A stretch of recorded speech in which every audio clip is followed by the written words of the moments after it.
exclusively on FusionBD.com. এবং তারপরে আরো কিছু কথা বলে তারপরে আমরা যাবো একটা ইমেইলে এবং সেই ইমেইলের পরে যাবো ডক্টর আলিফের ঘটনায়। সো একটু ওয়েট তো করতেই হবে, এরকম একটা ঘটনার জন্য ওয়েট করা যেতেই পারে আমার মনে হয়, তাতে লস নাই। এখন যেটা করব সেটা হচ্ছে জানিয়ে দেবো কিভাবে আমাদের সাথে যোগাযোগ করবেন। আমাদেরকে যদি আপনারা আপনাদের ঘটনা লিখে পাঠাতে চান তাহলে আমাদের ইমেল অ্যাড্রেসটা মনে রাখতে হবে। আমাদের ইমেল অ্যাড্রেস হচ্ছে bhutfm@radiofurti.fm, which is bhutfm@radiofurti.fm। আপনার নাম, ঠিকানা এবং ফোন নাম্বার সহ আপনার জীবনে ঘটে যাওয়া বা আপনার জানা সেরা ঘটনা লিখে পাঠিয়ে দিন আমাদের কাছে। ঘটনার শুরুতে অবশ্যই উল্লেখ করুন যে ঘটনাটি আপনি স্টুডিওতে এসে শেয়ার করতে চান নাকি আপনি চান আপনার ঘটনা আমরা পড়ে শোনাই। যারা দেশের বাইরে রয়েছেন তারা সরাসরি অডিও ক্লিপ পাঠাতে পারেন বা লিখেও পাঠাতে পারেন ঘটনাটি। আর আমাদের দুটো ফেসবুক পেজ রয়েছে, www.facebook.com/radio.furti আর www.facebook.com/bhutfm.russell। এই জায়গায় এসে আমাদের যে ছবিটা আজকে আপলোড করা হয়েছে, আজকে আমাদের যারা গেস্ট রয়েছেন তাদেরকে ছবি আপলোড করা হয়েছে, সেই ছবিটা দেখে সেখানে আপনি লাইক দিতে পারেন, কমেন্ট করতে পারেন, সেই ছবিটা শেয়ার করতে পারেন, হোয়াট এভার ইউ ওয়ান্ট। এবং সেই সাথে আমি আরো একটা কথা বলবো, সেটা হচ্ছে যে আপনারা আমাদের টুইটারও ভিজিট করতে পারেন। আমাদের টুইটারে যেখানে আপনাদের যেতে হবে, যেখানে ছবিটা আপলোড করা হয়েছে সেখানে যেতে হলে আপনারা খুঁজে বের করুন খুঁজে বের করুন RUSSEL_BHUTFM, RUSSEL_BHUTFM। সেখানে যে আপনি ইজিলি পেয়ে যাবেন এবং সেখানেও আপনি আপনার কথা জানাতে পারেন আমাদেরকে। এবং আজকে কোন ঘটনা ভালো লাগছে, কোন ঘটনা ভালো লাগছে না, কোন ঘটনার কি সমস্যা, সে সমস্ত অন্য দিনের মতন বিস্তারিত আমাদের জানিয়ে দিতে পারেন আপনি। তো আমি এখন যেটা করব সেটা হচ্ছে চলে যাব আমাদের আজকের প্রথম ঘটনায়। এবং এই ঘটনাটি অবভিয়াসলি একজন ইমেইল করেছেন আমাদেরকে, এবং এই ইমেইলটা পাওয়ার পরে আমি এই ঘটনাটা দেখেও বেশ চমকে উঠেছিলাম যে এই ঘটনাটা কিভাবে সত্যি হতে পারে। আমি তারপরে তাকে আবার একটা ইমেইল করি এবং ওনাকে ইমেইল করে আমি জানাই যে আপনার ঘটনাটা ভালো, বাট এটা কি সত্যি ঘটনা, আমাকে একটু অ্যাসিওর করেন যে ইটস আ ট্রু স্টোরি। তো উনি বললেন যে it's a true story and আমি আপনার মতো করেই বলি যে বিশ্বাস করা বা না করাটা এটা আপনার ব্যাপার। তো সেইভাবে বলার পরে আমি আর সেই মেইলটার রিপ্লাইও দেয়নি। আমি ভাবছিলাম যে মেইল রিপ্লাই না দিয়ে আজকে সরাসরি তার ঘটনা পড়বো, এবং তিনি নিশ্চয়ই শুনছেন। আই এম রিয়েলি সরি যে আপনাকে একটা ইমেইল করেছিলাম, এবং আপনার যে ইমেইলের রিপ্লাইটা সেটা আমি পেয়েছি এবং আপনার ঘটনাটা আমি এখন পড়ে শোনাচ্ছি। আশা করছি সবার এই ঘটনাটা ভালো লাগবে। তো যেভাবে উনি লিখেছেন আমি সেইভাবেই পড়ছি।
পছন্দ হলো এবং আমি কিনে নিলাম।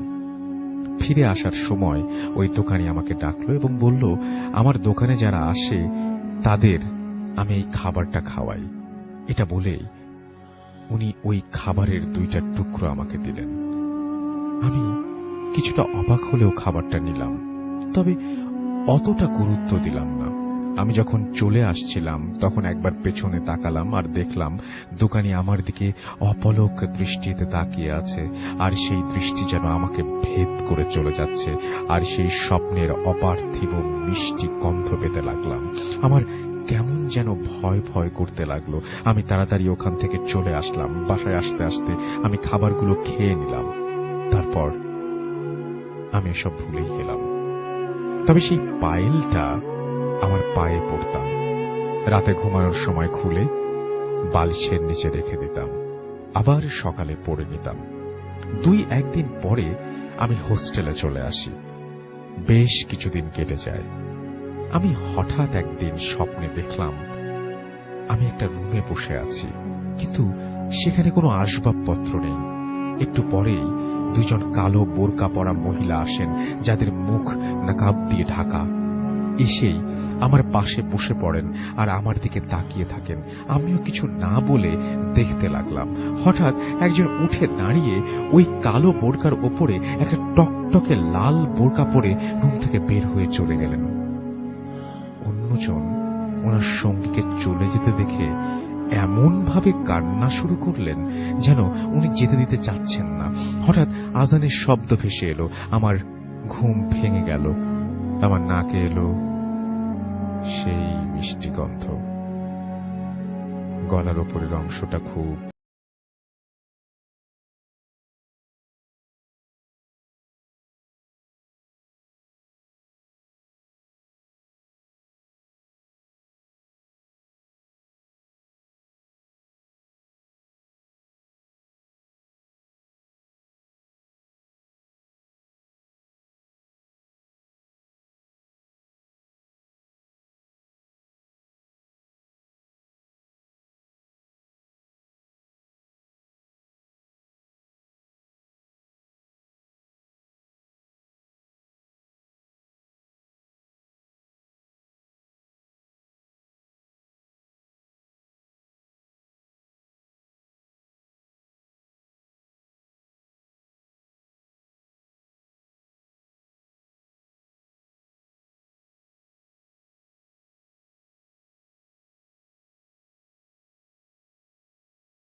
হয়ে যায়। শুক্রবারের ছুটিতে আমি ভাইয়ার সাথে বাসায় যাচ্ছি। আমাদের সামনে একটা রিক্সা। হঠাৎ দেখলাম রিক্সায় বসা লোকটার কোলে একটা ৩-৪ মাসের বাচ্চা, সাদা তোয়ালে দিয়ে মোড়ানো, সেই স্বপ্নের সেই বাচ্চাটার মতো। আমি দম বন্ধ করে ওই বাচ্চাটার দিকে দেখতে থাকি। আমার স্বপ্নের কথা মনে পড়ে যায়। হঠাৎ জ্যাম লেগে যায়। আমাদের রিক্সার একটু সামনেই ওই রিক্সাটা দাঁড়িয়ে আছে। দেখলাম লোকটা পাশে থাকা মহিলার সাথে কথা বলছে আর এক হাতে বাচ্চাটাকে ধরে রেখেছে। অসাবধানতার কারণে বাচ্চাটা হাত থেকে এমন ভাবে ঝুলে আছে যেন এখনই পড়ে যাবে পিচ ঢালা শক্ত রাস্তায়। আর পাশেই একটা বড় ট্রাক আস্তে আস্তে সামনে এগোচ্ছে। আমি কিছু না ভেবে রিক্সা থেকে নেমে গেলাম। যে ভাইয়া জিজ্ঞেস করছে কই যাচ্ছি, আমি কোনো উত্তর না দিয়ে এগিয়ে গেলাম। বাচ্চাটা প্রায় পড়ে যাচ্ছে। আমি দৌড়ে যেয়ে বাচ্চাটাকে কোলে নিলাম। আর একটু হলেই বাচ্চাটা পড়ে যেত আর ট্রাকটা ওকে পিষে দিয়ে চলে যেত। এর মাঝে ভাইয়া ছুটে আসে আর ছোট একটা জট লেগে যায়। আমি দেখলাম এটা সেই বাচ্চা যাকে আপনি স্বপ্নে দেখেছিলাম। আমি থরথর করে কাঁপছিলাম। বাচ্চাটার বাবা মা আমাকে কি যেন বলছিল, কিন্তু আমি কিছুই শুনছিলাম না। আমার শুধু মনে হতে থাকে কি হচ্ছে এসব। আমি ভাইয়ার সাথে বাসায় চলে আসি, কিন্তু কাউকে কিছু বললাম না। কিন্তু এবারে আর পুরোটা ভুলতে পারলাম না। পরদিন আমি হোস্টেলে ফিরে আসি। 1 সপ্তাহ পরে দেখলাম আমার পায়েলটা হারিয়ে গেছে। আমি খুব করে খুঁজে দেখলাম, কিন্তু পেলাম না। আমার খুব পছন্দের পায়েল ছিল বলে আমার খুব খারাপ লাগতে লাগলো। কিছুদিন পরে আমার একটা ফ্রেন্ড আমার কাছে এসে আমাকে বলে, তোর সাথে কিছু একটা আছে, কিছু কথা আছে। আমি বললাম কি কথা? ও বলল, সরি দোস্ত, তোর পায়েলটা আমি চুরি করেছিলাম। আমি অবাক হয়ে ভাবছি, আমার পায়েল চুরি করে আবার আমাকে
থাকে সেই গন্ধ।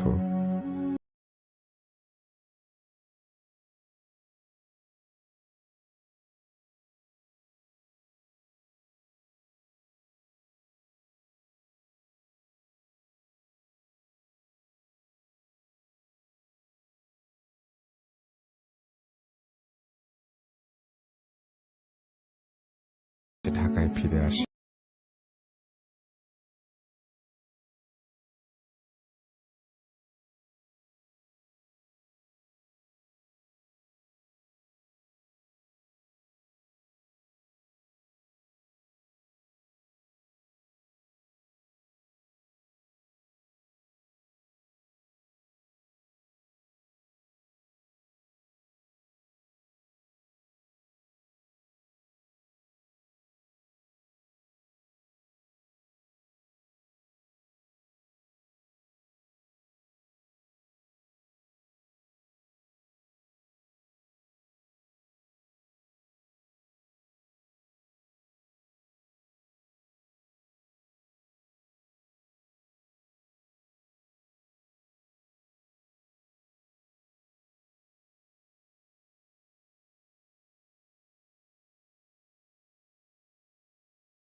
আপনাদের মতামত কি এবং আপনারা কি জানতে চান বা বলতে চান?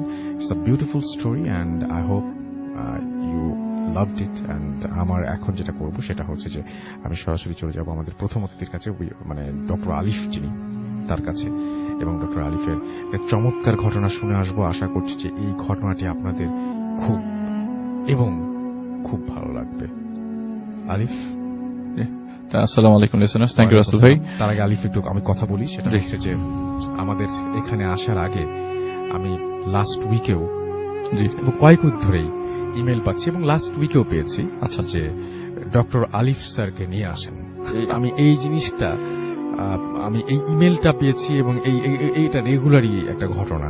কিন্তু আমি আলিফকে মানে ওইভাবে মানে আমি সবসময় চাই যখন আলিফ যখনই কোনো ঘটনা পায় সবসময় খোঁজার উপরেই থাকেন, এবং যখন উনি ঘটনা পান তখন উনি সঙ্গে সঙ্গে জানিয়ে দেন যে এই উইকে আমি আসছি।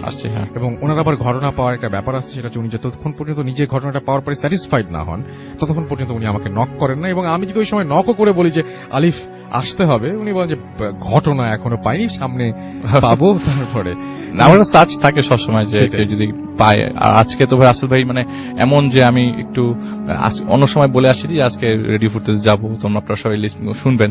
আমি আজকে স্ট্যাটাসটা দেই ফেসবুকে আপনার 11:55-তে। ওই সময় জানতে পারি যে সুইডেন থেকে মালদ্বীপ পর্যন্ত সবাই আজকে ঘটনা শুনবে। বাহ, চমৎকার চমৎকার। তো অনেকেই মেসেজ পাঠাচ্ছে মালদ্বীপ থেকে সুইডেন পর্যন্ত। আর মালদ্বীপের কথাও কেন বললাম ভাই, আজকে আমি যার ঘটনা শেয়ার করব উনি হচ্ছে আহমেদ শাহান। ওনার ঘটনা শেয়ার করব। আমি ওনার আগে একটা ঘটনা শেয়ার করেছি স্টুডিওতে। উনি এখন বর্তমানে মালদ্বীপে আছেন এবং উনি আমাকে কয়েকদিন আগে প্রায় মাসখানেক আগে ভয়েস মেসেজ পাঠিয়েছেন। এবং আপনি যে বলেন যে আলিফ যতক্ষণ পর্যন্ত ঘটনা না পায় এবং পছন্দের ঘটনা না পেলে স্টুডিওতে আসে না, ওনার ঘটনা 1 মাস আগে পেয়েছি, কিন্তু রাসেল ভাই আমি পড়ার মানে শোনার সময় পাই। এটা হচ্ছে একদম সত্য কথা আর কি। যাই হোক, আমাকে যে ঘটনাটা বলবেন উনি এখন, সেই ঘটনাটা আমি হচ্ছে মানে অডিওটা শুনেছি, ফোনে আছে। আমি আপনাকে সালাম দিয়েছি আপনাকে। হ্যাঁ, আমি ওয়ালাইকুম সালাম, এবং আশা করছি আপনি শুনছেন। এবং এই যে বললেন যে মালদ্বীপ থেকে সুইডেন পর্যন্ত যারা যেখানে আছেন এবং আরো বিভিন্ন জায়গা থেকে, পৃথিবীর বিভিন্ন জায়গা থেকে যারা শুনছেন, আমি জানি যে আমেরিকায় এই সময় যে জুম্মার নামাজের পরে অনেকে শুনেন। তো এই বা মানে তাদের সবাইকে, কানাডা, আমাদের মানে ইন্ডিয়াতে প্রচুর মানুষ আমাদেরকে শোনেন, অনেক মানুষ। কলকাতায় আমি যাওয়ার পরে রীতিমতো হতভম্ব যে আমাকে অনেকে চেনে। হ্যাঁ, সেটাই তো, মানে সবকিছু মিলিয়ে যারা শুনছেন তাদেরকে অনেক অনেক অনেক অনেক ধন্যবাদ, এতদিন পর্যন্ত আমাদের সঙ্গে আছেন। এবং আশা করছি যে এই ঘটনাটা একটু মন দিয়ে শুনবেন। এই ঘটনাটা খুব খুব এনজয় করবেন, আমি রেকমেন্ড করবো শোনার জন্য। সো থ্যাংক ইউ রাসেল ভাই। আমি একটু পরিচয় দিই, কারণ অনেক লিসেনার্স নতুন নতুন এসেছে। আমার নাম ডক্টর আলিফ এবং আমি ভূত এফএমে লাস্ট 9 বছর ধরে আসছি। একদম।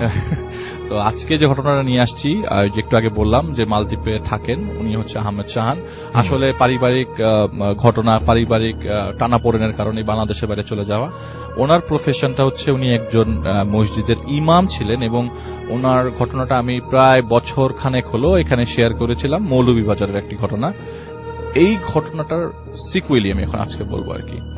তো উনি যখন লাস্ট যে মসজিদে ছিলেন সেই মসজিদ ছাড়ার পরে দ্বিতীয় মসজিদে আসার এরকম প্ল্যানিং ছিল না, কিন্তু যেহেতু সংসারের মানে ঘানি টানতে হয়, তো ওনার বড় ভাই তেমন চাকরি করতেন না, বাবা অসুস্থ ছিলেন। তো উনি কি করতো, ওই আরবি পড়াতো, যেহেতু কোরআনে হাফেজ, আশেপাশে এলাকার বাচ্চা কাচ্চা পড়াতো। তো যাই যত পেত আর কি, ওই টাকা দিয়ে মোটামুটি সংসারে যতটুকু কন্ট্রিবিউট করা যায় আর কি। তো ওনার মানে একটা সার্চিং ছিল যে ফ্রেন্ডদেরকে, ওনার বন্ধু বান্ধব তো সবই আপনার এরকমই হুজুর টাইপের সবাই। তো বলেছে যে আমি আশেপাশে কোনো মসজিদে যদি রমজানের সময় তারাবির হুজুর লাগে তারাবি পড়ানোর জন্য আমাকে একটু রিকমেন্ড করে দিস আর কি। তো ওনার এক বন্ধু এরকম ওনাকে বলে রাখে। তো উনি কয়েকদিন পর ওনাকে নক করে যে আমি একটা মসজিদ পেয়েছি, তুই একটু আয়, কথা বলে যা। তো ওনার তো এরকম প্ল্যানিং যে উনি মসজিদে যে তারাবি পড়াবে। তো মসজিদের যে কমিটি আছে, মসজিদটা হচ্ছে ওনার এলাকার পাশের এলাকা, আমি নাম নিচ্ছি না সে এলাকার, উনি বারণ করেছেন, পাশের এলাকা, এবং মসজিদটা হাইওয়ের সাথে। আচ্ছা।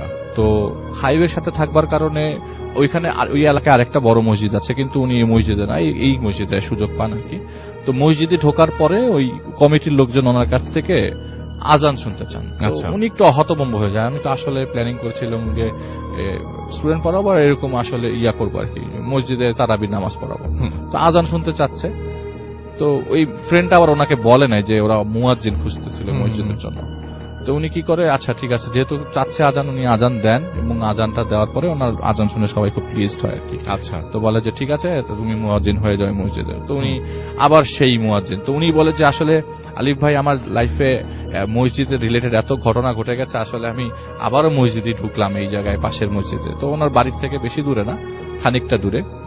তো এই মসজিদ উনি জয়েন করে এবং এই মসজিদটার মানে বাউন্ডারিটা বলতে গেলে মসজিদের চারিপাশে দেয়াল দিয়ে ঢাকা, খালি যেই পোর্শনটা ঢোকার সেই পোর্শনে ওইটা ওপেন আর কি, ওখানে কোনো গেট টেট নাই। মসজিদটা ঢুকতে ডান দিকে একটা পুকুর পড়ে এবং পুকুরে এরকম ঘাট করা যে সবাই অজু যেন করতে পারে। ঠিক পেছন সাইডটা একটা কবর, দুটা কবর আসলে, একটা স্বামী স্ত্রীর দুটা কবর আর কি। এটা ওনার ঘরের প্রায় সাথেই বলতে গেলে।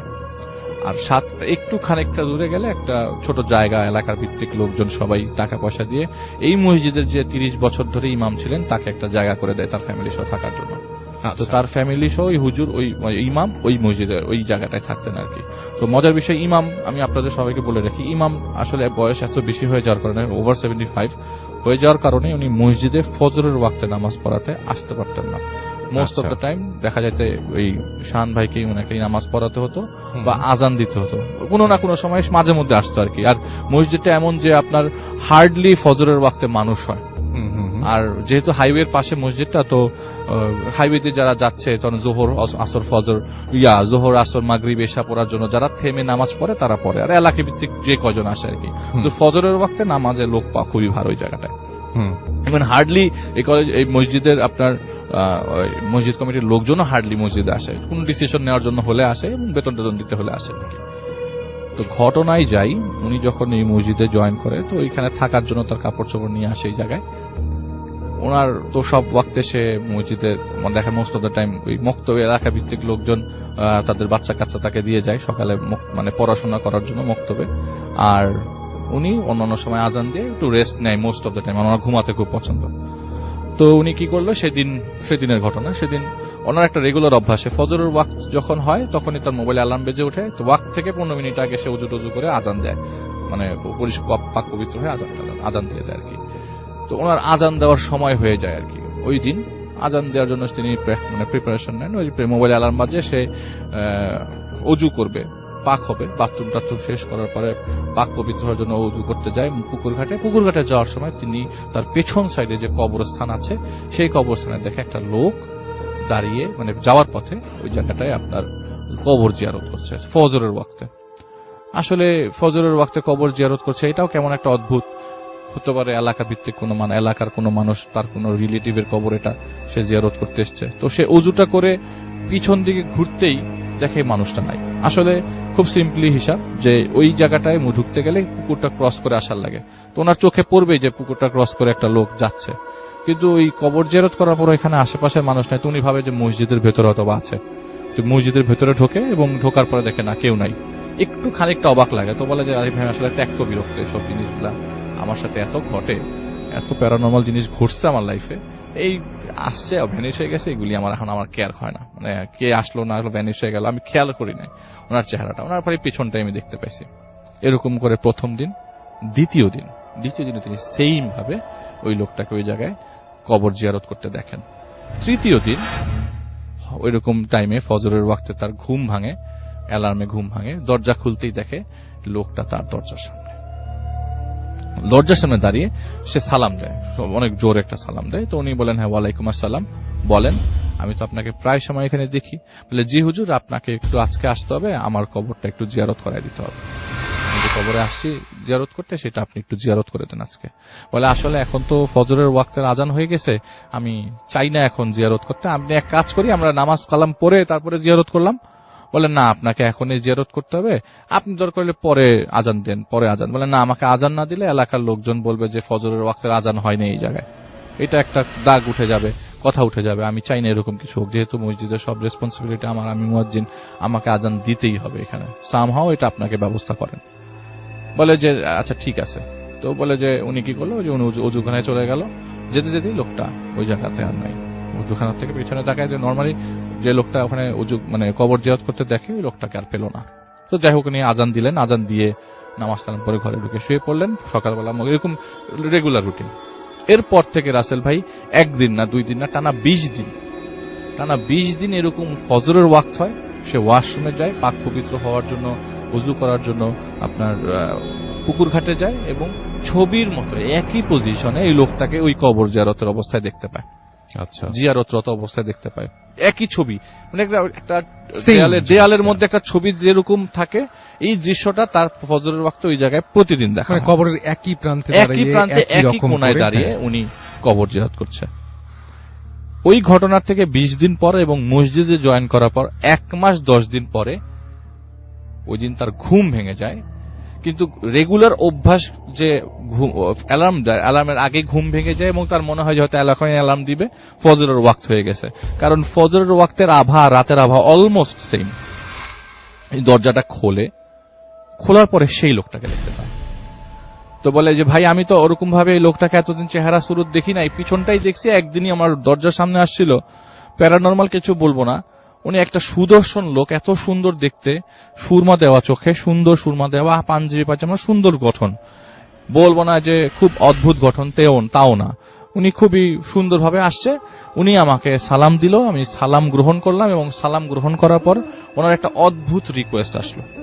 রিকোয়েস্টটা হলো যে উনি একটা লাশ নিয়ে এসছে, সেটাকে জানাজা দিতে হবে।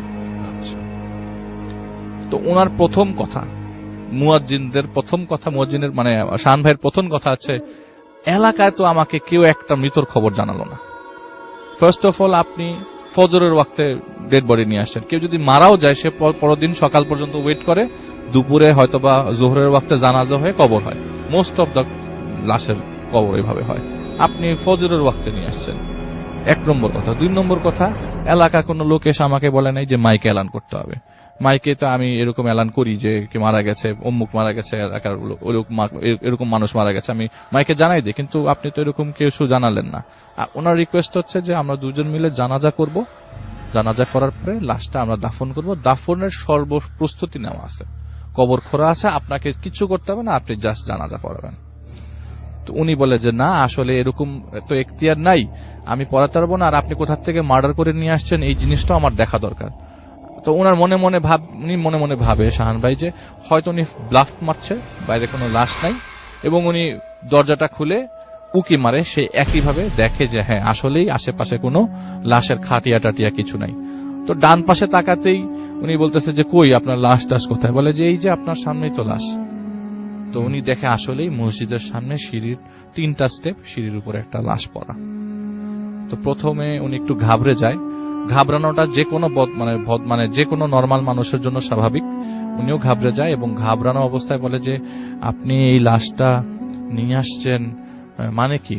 উনি নিজেকেও সামলাতে পারছেন না, আর ওই মুহূর্তে তার বাথরুমে যাওয়া দরকার। তো উনি বলছে যে না, আপনি জাস্ট যেভাবে পারেন এই লাশটার দাফনের ব্যবস্থা করেন। উনি মোটামুটি মানে অ্যাডামেন্ট যে উনি লাশটার জন্য জানাজা পড়াবে না। তো লাশটা এমন ভাবে মসজিদের সামনে রাখা, আপনি রীতিমতো দেখলে ভয় পেয়ে যাবেন। মসজিদের সামনে দরজার উপরে রাখা, দরজার সামনে সিঁড়ির উপরে রাখা। তো বাচ্চা লাশ হলে রাসেল ভাই ওই কোলে করে নিয়ে আসা যায়, অনেকের বাচ্চা লাশ আসে হয়তো টাইমলি তাড়াতাড়ি দাফন করে ফেলতে চায়, কিন্তু না, এটা একটা বড় লাশ এবং পুরা সিঁড়িটা কভার করে আছে। তো উনি বলে যে না, আমি জানাজা পড়াতে পারবো না, অ্যাকচুয়ালি এই জানাজা আমি পড়বো না।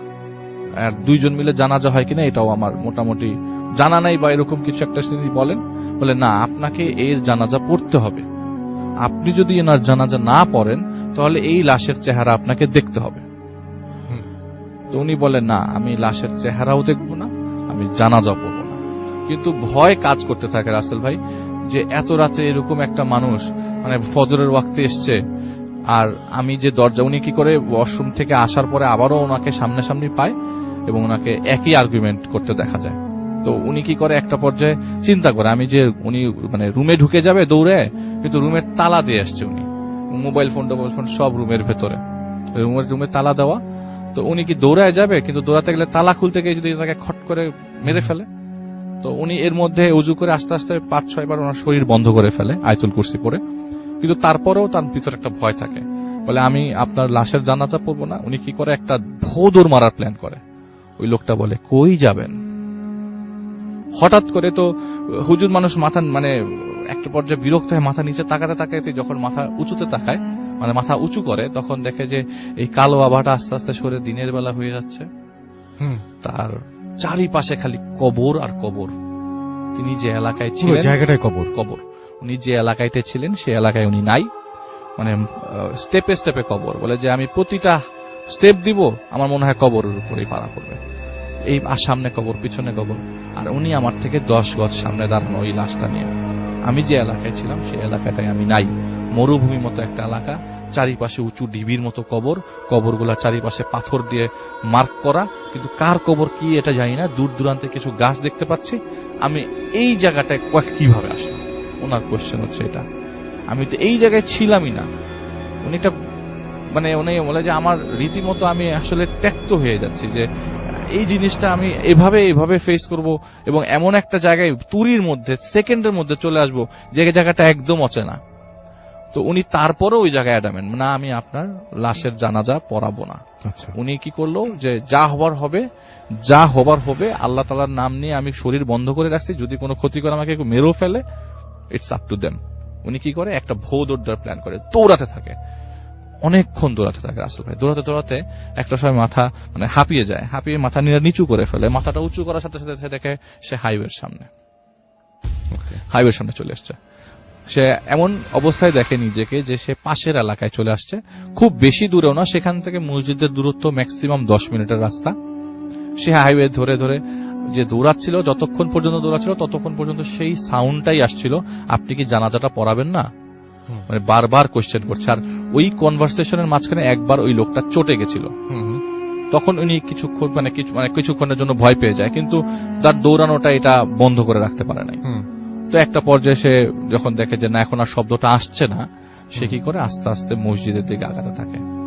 রাসেল ভাই অ্যাজ ইউজুয়াল ঘটনা এরকম যে মসজিদের সামনে যায় সে, মসজিদের সামনে যাওয়ার পর দেখে সেই লোকটা মসজিদের ওই সিঁড়ির পাশে বসে আছে, লাশটাও সিঁড়ির সামনে, এবং তাকে বলছে যে হ্যাঁ, আপনাকে যেতে হলে আমার লাশ পার করে মসজিদের ভিতরে যেতে হবে, আপনি যদি আজান দিতে চান।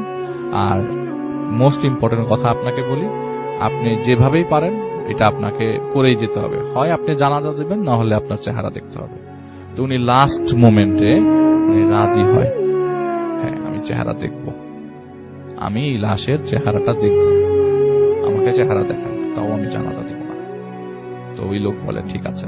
কাফনের কাপড় সেই মুখ থেকে সরানোর পরে সবাই নিশ্চয়ই চিন্তা করছেন যে এই লাশের চেহারাটা হয়তো এই শাহান ভাইয়ের হবে, অথবা হুজুরের হবে, হুজুরের, মানে যে লোকটা এসছে হ্যাঁ, লাশ হ্যাঁ, নিয়ে হ্যাঁ। তার হবে। শাহান ভাই বলে, শাহান ভাই সেটা চিন্তা করছিল যে এবং আপনাদের কি চিন্তা সেটা আপনারা কিন্তু অবশ্যই ফেসবুকে লিখে পাঠাবেন, আমি মানে সে জানতে কি চাই চিন্তা আসলে। করেছিল আর কি। আমি ভুল চিন্তা করেছি, আমি যখন শুনেছিলাম আমি ওকে যখন জিজ্ঞেস করেছিলাম আমি ভুল চিন্তা করেছি, তো- আমি খুব স্মার্টলি উত্তর দিয়েও দেখছি যে না আমার উত্তরটা হয়নি। উনি বলল যে, শাহান ভাই বলছে যে আমার কাছে মনেই হচ্ছিল যে এটা হয়তো বা আমার চেহারা হবে অথবা যে নিয়ে এসছে তার চেহারা হবে। তাই হয় সাধারণত, তাই সব তো ঘটনাগুলোতে। হচ্ছে ঘটনাগুলোতে। যখন লাশের মুখটা থেকে মুড়ানো গিট সরানো হলো, দেখলো এটা তার বন্ধ করে দেবো দাদার এখন, ঘটনাটা লাশ। বন্ধ করে দেবো। হ্যাঁ, তার কার লাশ? দাদার লাশ, দাদার লাশ। তার দাদার জানের লাশ। উনি মারা যান 2004 সালে। হুম। কিন্তু দাদার যে লাশ উনি এই জায়গাটায় এতদিন পরে এই অবস্থায় মরুভূমি ঘুরে এসে দেখবে, এইটা উনি কখনোই চিন্তা করেনি, হুম। কখনোই ভাবে নাই এটা যে অন্য তার একটা দাদার জায়গায়, লাশ হবে। অন্য একটা জায়গায়। তো উনি অ্যাডামেন্ট জানাজা হবে না। তো একটা পর্যায়ে ওই লোকটা যখন তার সাথে হেরে যায়, তখন ওনাকে বলে, কয়েকটা ভালো কথা বলে যেগুলি আমি রেডিওতে শেয়ার করছি না, হুম। ওনাকে বলে যায় এইসব কথাগুলা, এবং লাস্ট মোমেন্টে ওই জায়গাটা ত্যাগ করে। ওকে। এবং এটার পর থেকে উনি তেমন কোনো কিছু আর ফেস করেন নাই, কিন্তু তার ঘটনা অনেক আছে।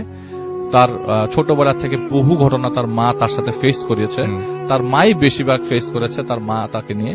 তো সেইগুলা সে আমার সাথে শেয়ার করেন নাই, হয়তো শেয়ার করবেন বাংলাদেশে এসে, হুম। স্টুডিওতেও কিছুটা হয়তো শেয়ার করবে। হুম। কিন্তু ওই ঘটনার পরে সে ডিরেক্টলি রুমে চলে যায় এবং শুয়ে পড়ে, আচ্ছা। অজ্ঞানের মতো শুয়ে পড়ে। পরের দিন সকালবেলা, ওই দিন আর ফজরের আজান দেয় নাই। এবং রাসেল ভাই আপনি আমাকে মনে করায় দেন নাই, ছোট্ট একটা পয়েন্ট, সে ঘরে ঢোকার পর যখন মোবাইল হাতে নেয় দেখে রাত 2:30।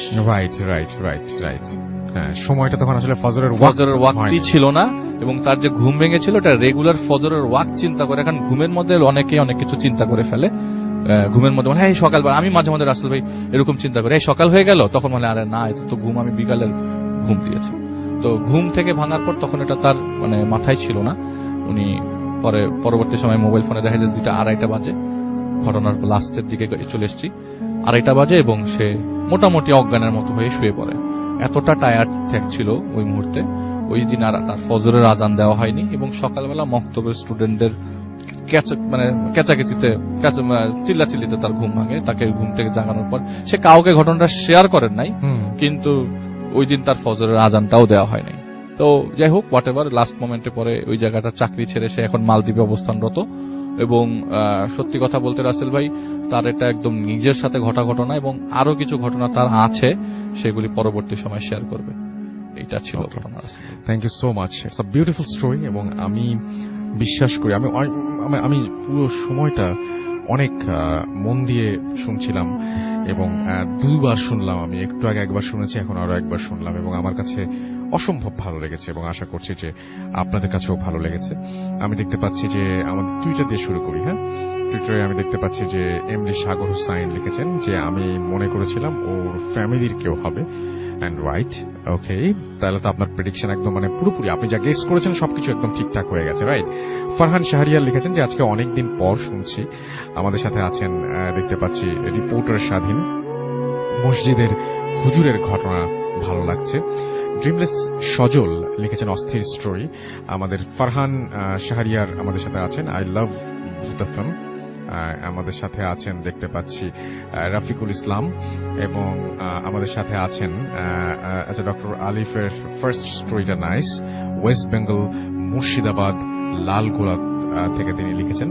আমাদের সাথে আছেন দেখতে পাচ্ছি এছাড়াও এখন দেখতে পাচ্ছি এমডি আরিফুর রহমান, এবং তিনি লিখেছেন ইস্ট অর ওয়েস্ট, আলিফ ভাইয়ের ঘটনা ইজ দ্য বেস্ট। আমাদের সাথে আছেন দেখতে পাচ্ছি এছাড়াও আরো অনেকেই, MNR নাইম আমাদের সাথে আছেন। আমাদের সাথে আছেন দেখতে পাচ্ছি MH সোহাগ আছেন, জান্নাত মিম, এবং আমাদের সাথে, এবং তিনি তার ভাগ্নি ইলাকে নিয়ে শুনছেন। আমাদের সাথে আছেন দেখতে পাচ্ছি এছাড়াও আরো আবু নোমান ফয়সাল, আগামীকাল মিড টার্ম পরীক্ষা, তারপরেও মিস করতে চাই না। আমাদের সাথে আছেন এছাড়াও দেখতে পাচ্ছি তানভীর আহমেদ, এবং তিনি মণিপুরি পাড়া থেকে শুনছেন। আমাদের সাথে আছেন দেখতে পাচ্ছি এছাড়াও ফারহান শাহরিয়ার, খুব ভালো লাগছে। এমডি আরিফুর রহমান অ্যাপ দিয়ে শুনছেন, তার কাছে ইমেলটাও ভালো লেগেছে। আমাদের সাথে আছেন দেখতে পাচ্ছি এছাড়াও আরো অনেকেই, তার মধ্যে মোহাম্মদ রফিউর রহমান রাহাত, ইমেলটা ভালো ছিল লিখেছেন। আমাদের সাথে আছেন অন্ত মানিক এবং তিনি লিখেছেন যে খুব ভালো লাগে। মাহমুদুল তামিম আমাদের সাথে আছেন এবং ইমেলটা অনেক ভালো ছিল, অনেক ভালো লেগেছে জানিয়েছেন আমাদেরকে। আমাদের সাথে আছেন জুনায়েদ আহমেদ জিহাদ এবং তিনি লিখছেন এই গল্পটা শুনে গা শিউরে উঠছে, খুব সুন্দর একটা গল্প। এটা গল্প না, এটা ঘটনা এবং এখানে সবকিছুই ঘটনা। শেখ হামিমুর রহমান আমাদের সাথে আছেন এবং তিনি বলছেন যে তিনি খুলনাতে আছেন, এইচএসসি এক্সাম দিচ্ছেন, তবুও ভূত এফএম শুনছেন শুক্রবারের সঙ্গী, তাই শুনছি, ভালো লাগছে। Thank you so much. আপনারা এক্সাম ভালো হোক সেই প্রত্যাশা করি এবং পড়াশোনাটা ঠিকভাবে করবেন আশা করব। শাহরিয়ার পিয়াল আমাদের সাথে আছেন, লিসনিং ফ্রম রাজশাহী। শান্তা ইসলাম ইমেলটা ভালো লেগেছে সেটা জানিয়েছেন। আমাদের সাথে আছেন ফারহান, আমাদের সাথে আছেন আরো অনেকেই এবং আমাদের সাথে আছেন আবু নোমান সহ এলসি রনি সহ আরো অনেকেই। থ্যাংক ইউ সো মাচ যারা আমাদের সাথে এখানে আছেন এবং যারা আমাদেরকে টুইটারে এসে যোগ দিয়েছেন এবং আমাদেরকে লিখছেন কোনটা কেমন লেগেছে। আমাদের সাথে রেডিও ফুর্তির যে ভূত এফএম এর যে পেজটা, সেই ভূত এফএম এর পেজে আপনারা অনেকে লিখছেন, আমি একটু দেখি যে কে কি বলছেন সেখানে। আমাদের সাথে ফাহাদ হোসেন রাসাল, তিনি আছেন ইউএই থেকে, শুনছেন তিনি এবং নেক্সট সপ্তাহে কিছু ঘটনা পাঠাতে চান অফকোর্স, এবং আশা করছি যে আপনার ঘটনাগুলো অনেক ভালো হবে। মুজাহিদ কবির আমাদের সাথে আছেন, লিখেছেন অসম। জিসান হাসান আমাদের সাথে আছেন। আমাদের সাথে আছেন দেবব্রত রয়, দেবব্রত। আমাদের সাথে আছেন রোমান আকন প্রিন্স। আমাদের সাথে আছেন ইউনুস আলী সোহাগ, আছেন আমাদের সাথে শুভন। এছাড়াও এমডি মুরসালিন আহমেদ জয় আমাদের সাথে আছেন, এইচএসসি এক্সাম আলিফ ভাইয়া বেস্ট। অপূর্ব আহমেদ সৈকত, ইমেলটা অনেক ভালো লাগলো। মুরসালিন আহমেদ আমাদের সাথে আছেন সাভার থেকে। জাহিদ আহমেদ তুষার আমাদের সাথে আছেন, জামালপুর থেকে শুনছেন। সাইফুল্লাহ শিবলু আমাদের সাথে আছেন এবং আমাদের সাথে আছেন দেখতে পাচ্ছি, এবং তিনি বলেছেন যে আলিফ ভাই আমি ঘটনাটা মনে করছেন যে ইমাম সাহেবের লাশ হবে। আহমেদ নাজির আমাদের সাথে আছেন। ডক্টর আলিফ অল টাইম জোস ঘটনা নিয়ে আসেন এবং তিনি বগুড়া থেকে লিখছেন। জিসান হাসান আমাদের সাথে আছেন। আমাদের সাথে আছেন আশিক রহমান এবং তিনি শুনছেন আমাদেরকে সৌদি আরব থেকে। আমাদের সাথে আছেন দেখতে পাচ্ছি রাকিবুল ইসলাম, লাইভ শুনে অনেক ভালো লাগছে। শুভ বৈদ্য আমাদের সাথে আছেন। তাওহিদ কবির আমাদের সাথে আছেন। জুয়েল রানা আমাদের সাথে আছেন। আলিফ ভাই সুন্দর ঘটনা বলে, নাইস আলিফ ভাই, এবং দরগাতলা থেকে তিনি শুনছেন। আব্দুল্লাহ হিমু নড়াইল থেকে আমাদের সাথে আছেন। মনজুরুল ইসলাম আছেন এবং তিনি বলছেন আই থট ইট ওয়াজ, আচ্ছা কার বডি এটা, আচ্ছা তার ফ্যামিলি মেম্বারের, আচ্ছা জীবিত কোনো ফ্যামিলি মেম্বারের ভেবেছিলেন, বাট সেটা হয়নি এবং তার কাছে খুব মজা লেগেছে। গ্রেট শাকিল আমাদের সাথে আছেন। অ্যান্থনি স্মিথ আমাদের সাথে আছেন। হুজুরের ঘটনাটা অসম্ভব চমৎকার। শিপন সরকার আমাদের সাথে আছেন। আব্দুল্লাহ আল বশির আমাদের সাথে আছেন এবং তিনি বলছেন আলিফ ভাই মানেই ভূত এফএম হারিয়ে যায় ভূতের জগতে। ওকে, নীরব রহমান আমাদের সাথে আছেন। অনেকদিন পর ভূত এফএম আবারও প্রাণ পেল। এমডি নাসির রিমন আমাদের সাথে আছেন এবং তিনি বলছেন আমি আইডিয়া করেছিলাম ইমাম সাহেব হবেন। আমাদের সাথে আছেন মোহাম্মদ সেলিম রেজা, আমাদের সাথে আছেন দেখতে পাচ্ছি শারিয়া ইসলাম মুবিন, আমাদের সাথে আছেন রেদওয়ান ইসলাম শাওন। এছাড়াও এমডি তারিফ বিশ্বাস আমাদের সাথে আছেন। জান পাখি আমাদের সাথে আছেন। আমাদের সাথে আছেন এমডি রশিদুল ইসলাম। তশফিকুল নবী আমাদের সাথে আছেন। কালকে এইচএসসি এক্সাম, তাও তিনি শুনছেন এবং অ্যাপ দিয়ে শুনছেন। আমাদের সাথে আছেন এমডি নাইমুর রহমান, চিটাগং থেকে তিনি শুনছেন। মেহেদি আমাদের সাথে আছেন এবং আমাদের সাথে তিনি বলেন মিস করলাম আজকে, একদম আজকে মিস করা ঠিক হয়নি, আজকে আপনি অনেক কিছুই মিস করে ফেলছেন। মাহফুজ তুষার আমাদের সাথে আছেন। 27 জন মিলে তারা শুনছেন। আপনাদের 27 জনকে অনেক অনেক শুভেচ্ছা ভূত এফএম-এর। আহমেদ জাহিদ আমাদের সাথে আছেন। আমাদের সাথে আছেন দেখতে পাচ্ছি কিলার বয়, আব্দুল্লাহ আল বশির, আশিক দেওয়ানা আছেন, নীল অরণ্য আছেন, এমডি মোজাম্মেল আছেন, এমডি আব্দুল্লাহ সাইফ, আমি ফাহিম আছেন, সাইফ ইকবাল সামি আছেন, সজীব আমাদের সাথে আছেন। আমাদের সাথে আছেন দেখতে পাচ্ছি এমডি আবির মাহমুদ। খুবই দুঃখিত যে এখন পর্যন্ত মাত্র 1 মিনিট আগে যারা কমেন্ট করেছেন সেগুলোই পড়ে শেষ করতে পারছি না, আরো অনেকে তো কমেন্ট করেছেনই এবং লিখছেনও, ভাল লাগছে। মাহমুদুল শাওন আমাদের সাথে আছেন। এস নাইম আমাদের সাথে আছেন। আপন আর যে ওমান থেকে শুনছেন। আর রাসেল হুসাইন আমাদের সাথে আছেন, পাবনা থেকে শুনছেন। এমডি সুমন আছেন আমাদের সঙ্গে আছেন সাইফুল্লাহ শিবলু আছেন, অর্ণব হাসান ইমরান আছেন আমাদের সঙ্গে, জাহিদ হাসান, আহমেদ তুষার সহ আরো অনেকে। রেডিও ফুর্তি যে পেজটা, সেই পেজে আমি দেখতে পাচ্ছি অনেকে লিখছেন, এবং সেটাও না পড়লেই না, একদমই পড়তেই হবে আমাকে। এবং সেখানে অনেকেই আছেন, যেমন আমি দেখতে পাচ্ছি যে আমাদের এইখানে এই মুহূর্তে যোগ দিয়েছেন আমাদের সাথে বিশাল বৈরাগী রাজবীর, এবং তিনি বলছেন আলিফ ভাইয়ের ঘটনাটা ভালো ছিল, এইচএসসি এক্সাম দিচ্ছেন তিনি এবং শুনছেন আমাদেরকে।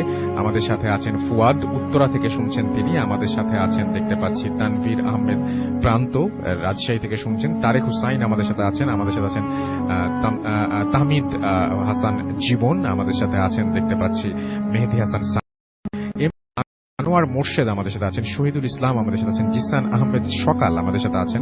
আব্দুল্লাহ আল ফাহিম আমাদের সাথে আছেন। রিফাত খান আমাদের সাথে আছেন।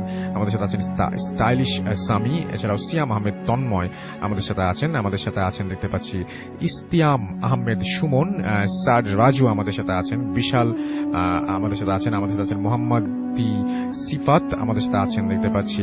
এছাড়াও ডিএক্স রনি, ইমন চৌধুরী আমাদের সাথে আছেন। আমাদের সাথে আছেন দেখতে পাচ্ছি এছাড়াও পিউল আমাদের সাথে আছেন। রাসেল চৌধুরী, শিহাব আহমেদ টিপু আমাদের সাথে আছেন। আরমান হুসাইন ফারহাদ আমাদের সাথে আছেন। সেলিম হুসাইন রাজ আমাদের সাথে আছেন। সাদমান রিয়াজ আমাদের সাথে আছেন। মাইশা আলিফ কুরাইশি আমাদের সাথে আছেন। আরো অনেকে আমাদের সাথে আছেন। এখন যেটা করব সেটা হচ্ছে যে আবারও একটু ঘটনায় যাব এবং ঘটনার পরে আবারও ফিরে আসবো আপনারা যা লিখছেন সেগুলো নিয়ে। এখন চলে যাচ্ছে আমাদের দ্বিতীয় অতিথির কাছে। আপনার নামটা প্লিজ একটু বলবেন, তারপরে আপনার ঘটনায় যাব, এবং আপনার আগে বলবেন যে আপনার নাম এবং আপনি কোথা থেকে এসেছেন। হ্যালো এভরিওয়ান, আমি মারুফ শুভ, মিরপুর থেকে এসেছি। জি। এখন আপনাদের সাথে আমি যে স্টোরিটা শেয়ার করব, এটা আমার আঙ্কেলের সাথে ঘটে গিয়েছিল, তার লাইফে একটা ভয়ানক ঘটনা। এই ঘটনাটা ঘটেছিল মুম্বাইয়ের একটা ট্রেনে। হ্যাঁ, সে প্রায় সময় আমরা তিনটা ঘটনা শুনেছি, তো আমরা লাস্টের ঘটনা দিয়ে শুরু করি। হ্যাঁ। এই ঘটনাটা হচ্ছে আমার মানে ফ্রেন্ডের আঙ্কেলের সাথে ঘটেছে। এই ঘটনাটা ঘটেছিল হচ্ছে ঢাকার বাইরে। সে তার নতুন জবে সে পোস্টিং ওখানে হয়। তো সেখানে যাওয়ার পরে সে তাকে অফিসার্স ডরমেটরিতে সে থাকতে দেওয়া হয়। তো সেখানে তার একজন রুম পার্টনার ছিল, তার নাম ছিল আদিল ভাই। তো তার সাথে অফিসের অনেকেই থাকতে চাইতো না, কারণ মানে সে অস্বাভাবিক কিছু আচরণ করতো রাতের বেলা। যেমন রাত 2টা-2:30 বাজে সে মোমবাতি জ্বালিয়ে মাটিতে বসে মানে উল্টাপাল্টা অনেক কি সব জানি বলতো, মানে অনেকে এটা বুঝতো না তার সাথে যারা থাকতো। সো এইসব দেখে তার সাথে অনেকেই থাকতে চাইতো না। সবাই বলতো সে নাকি জিন আনাতে পারতো আর কি রুমের ভিতরে। তো এই বিষয়টা আমার আঙ্কেল যখন জানতে পারে, তো সে একটু আতঙ্কিতই ছিল। তো তার সামনে সে কখনো এই টাইপের কোনো কিছু করেনি, কিন্তু মানে রাত 2টা-2:30 দিকে মাঝে মাঝে তার কাছে ম্যাচ চাইতো, তাকে অনেক সাউন্ড করতো রুমের মধ্যে, তার ডিস্টার্ব ফিল হতো।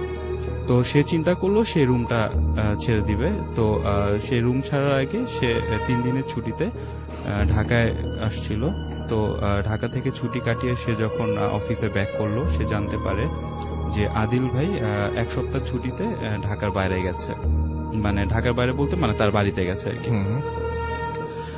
তো এটা জানার পরে আমার আঙ্কেল মানে ডিসিশন নিল যে আদিল ভাই যেহেতু নাই, তো এখন রুম চেঞ্জ করবে না, সে ফিরলে সে তখন রুমটা চেঞ্জ করবে। তো 2 দিন পরে রাতের বেলা সে ঘুমাচ্ছিল। তো সকালবেলা উঠে সে দেখতে পেল আদিল ভাইয়ের বেডে মানে তোষক চাদরগুলো জড়ো করে মানে গেটের সামনে রাখা। তো সকালবেলা সে এই জিনিসটা যখন দেখলো, সে তখন একটু অবাক হলো এবং ভয়ও পেল যে রুমে তো কেউ তখন ছিল না, সে বাদে গেট লাগানো ছিল ভিতর থেকে। তো এই জিনিসটা কে করলো? তো এই ব্যাপারটা সে কারোর সাথে তখন শেয়ার করেনি। তো ওই দিন আর কারোর সাথে শেয়ার করেনি। তো ওই দিন রাতের বেলায় সে যখন ঘুমালো, তখন সে একটা রাত 2টা-2:30 দিকে একটা সাউন্ড পেল, মানে গোঙানি টাইপের একটা সাউন্ড। আদিল ভাই এই সাউন্ডটা মাঝে মাঝে করতো রুমের ভিতরে। আচ্ছা। তো এই সাউন্ডটা পাওয়ার পরে সে ঘুম থেকে উঠলো। ওঠার পরে তার পায়ের সামনে তার চোখ গেল। সে দেখতে পেল সেম আদিল ভাইয়ের মতোই চেহারার একটা লোক, বিভৎস চেহারা তার, কিন্তু সেম আদিল ভাইয়ের মতোই দেখতে। সে বসে আছে পায়ের কাছে। তো এই বিষয়টা দেখে সে ফার্স্ট অবাক হলো এবং তাকে ভয় পেয়ে তাকে বললো যে আপনি রুমে আসলেন কিভাবে, গেট তো লাগানো ছিল। তো এটা বলে সে দৌড় দিয়ে গেট খুলে রুম থেকে বের হয়ে গেল। আচ্ছা। তো বের হয়ে যাওয়ার পরে তার বাকি আর আশেপাশে আরো কলিগরা যারা ছিল তাদেরকে বললো যে আদিল ভাই রুমের মধ্যে দেখলাম গেট তো লাগানো, অদ্ভুত টাইপের একটা ব্যাপার। তো দারোয়ান এদেরকেও জিজ্ঞেস করলো, যারা গার্ড ছিল অফিসের, তারা বললো যে তাকে তো ভিতরে ঢুকতে কেউ দেখেনি। তো পুরো অফিসে তাকে খোঁজা হলো কিন্তু পাওয়া গেল না। তো সে তার পরের দিন ভোরবেলা সকালে আদিল ভাইয়ের বাসায় ফোন দিল। তো বাসায় ফোন দেওয়ার পরে তার ওয়াইফ যেটা বললো যে সে অনেক অসুস্থ, হসপিটালে ভর্তি। আচ্ছা। তো সেই দিন বিকেলের দিকে নিউজ আসলো আদিল ভাই মারা গেছে, সে এখন এই দুনিয়াতে বেঁচে নেই। এই ব্যাপারটা শোনার পরে সে অনেক ভয় পেয়ে গেল। আর এটাই মানে ওই দিন কাকে দেখেছিল এবং কি ছিল সেটা, কে ছিল, এখনো আঙ্কেল ব্যাপারটা বুঝতে পারছে না, এটার কোনো ব্যাখ্যা তার কাছে নেই। এটাই ছিল আমার ঘটনা, ফার্স্ট স্টোরি। রাসেল ভাই, thank you. Okay, thank you so much.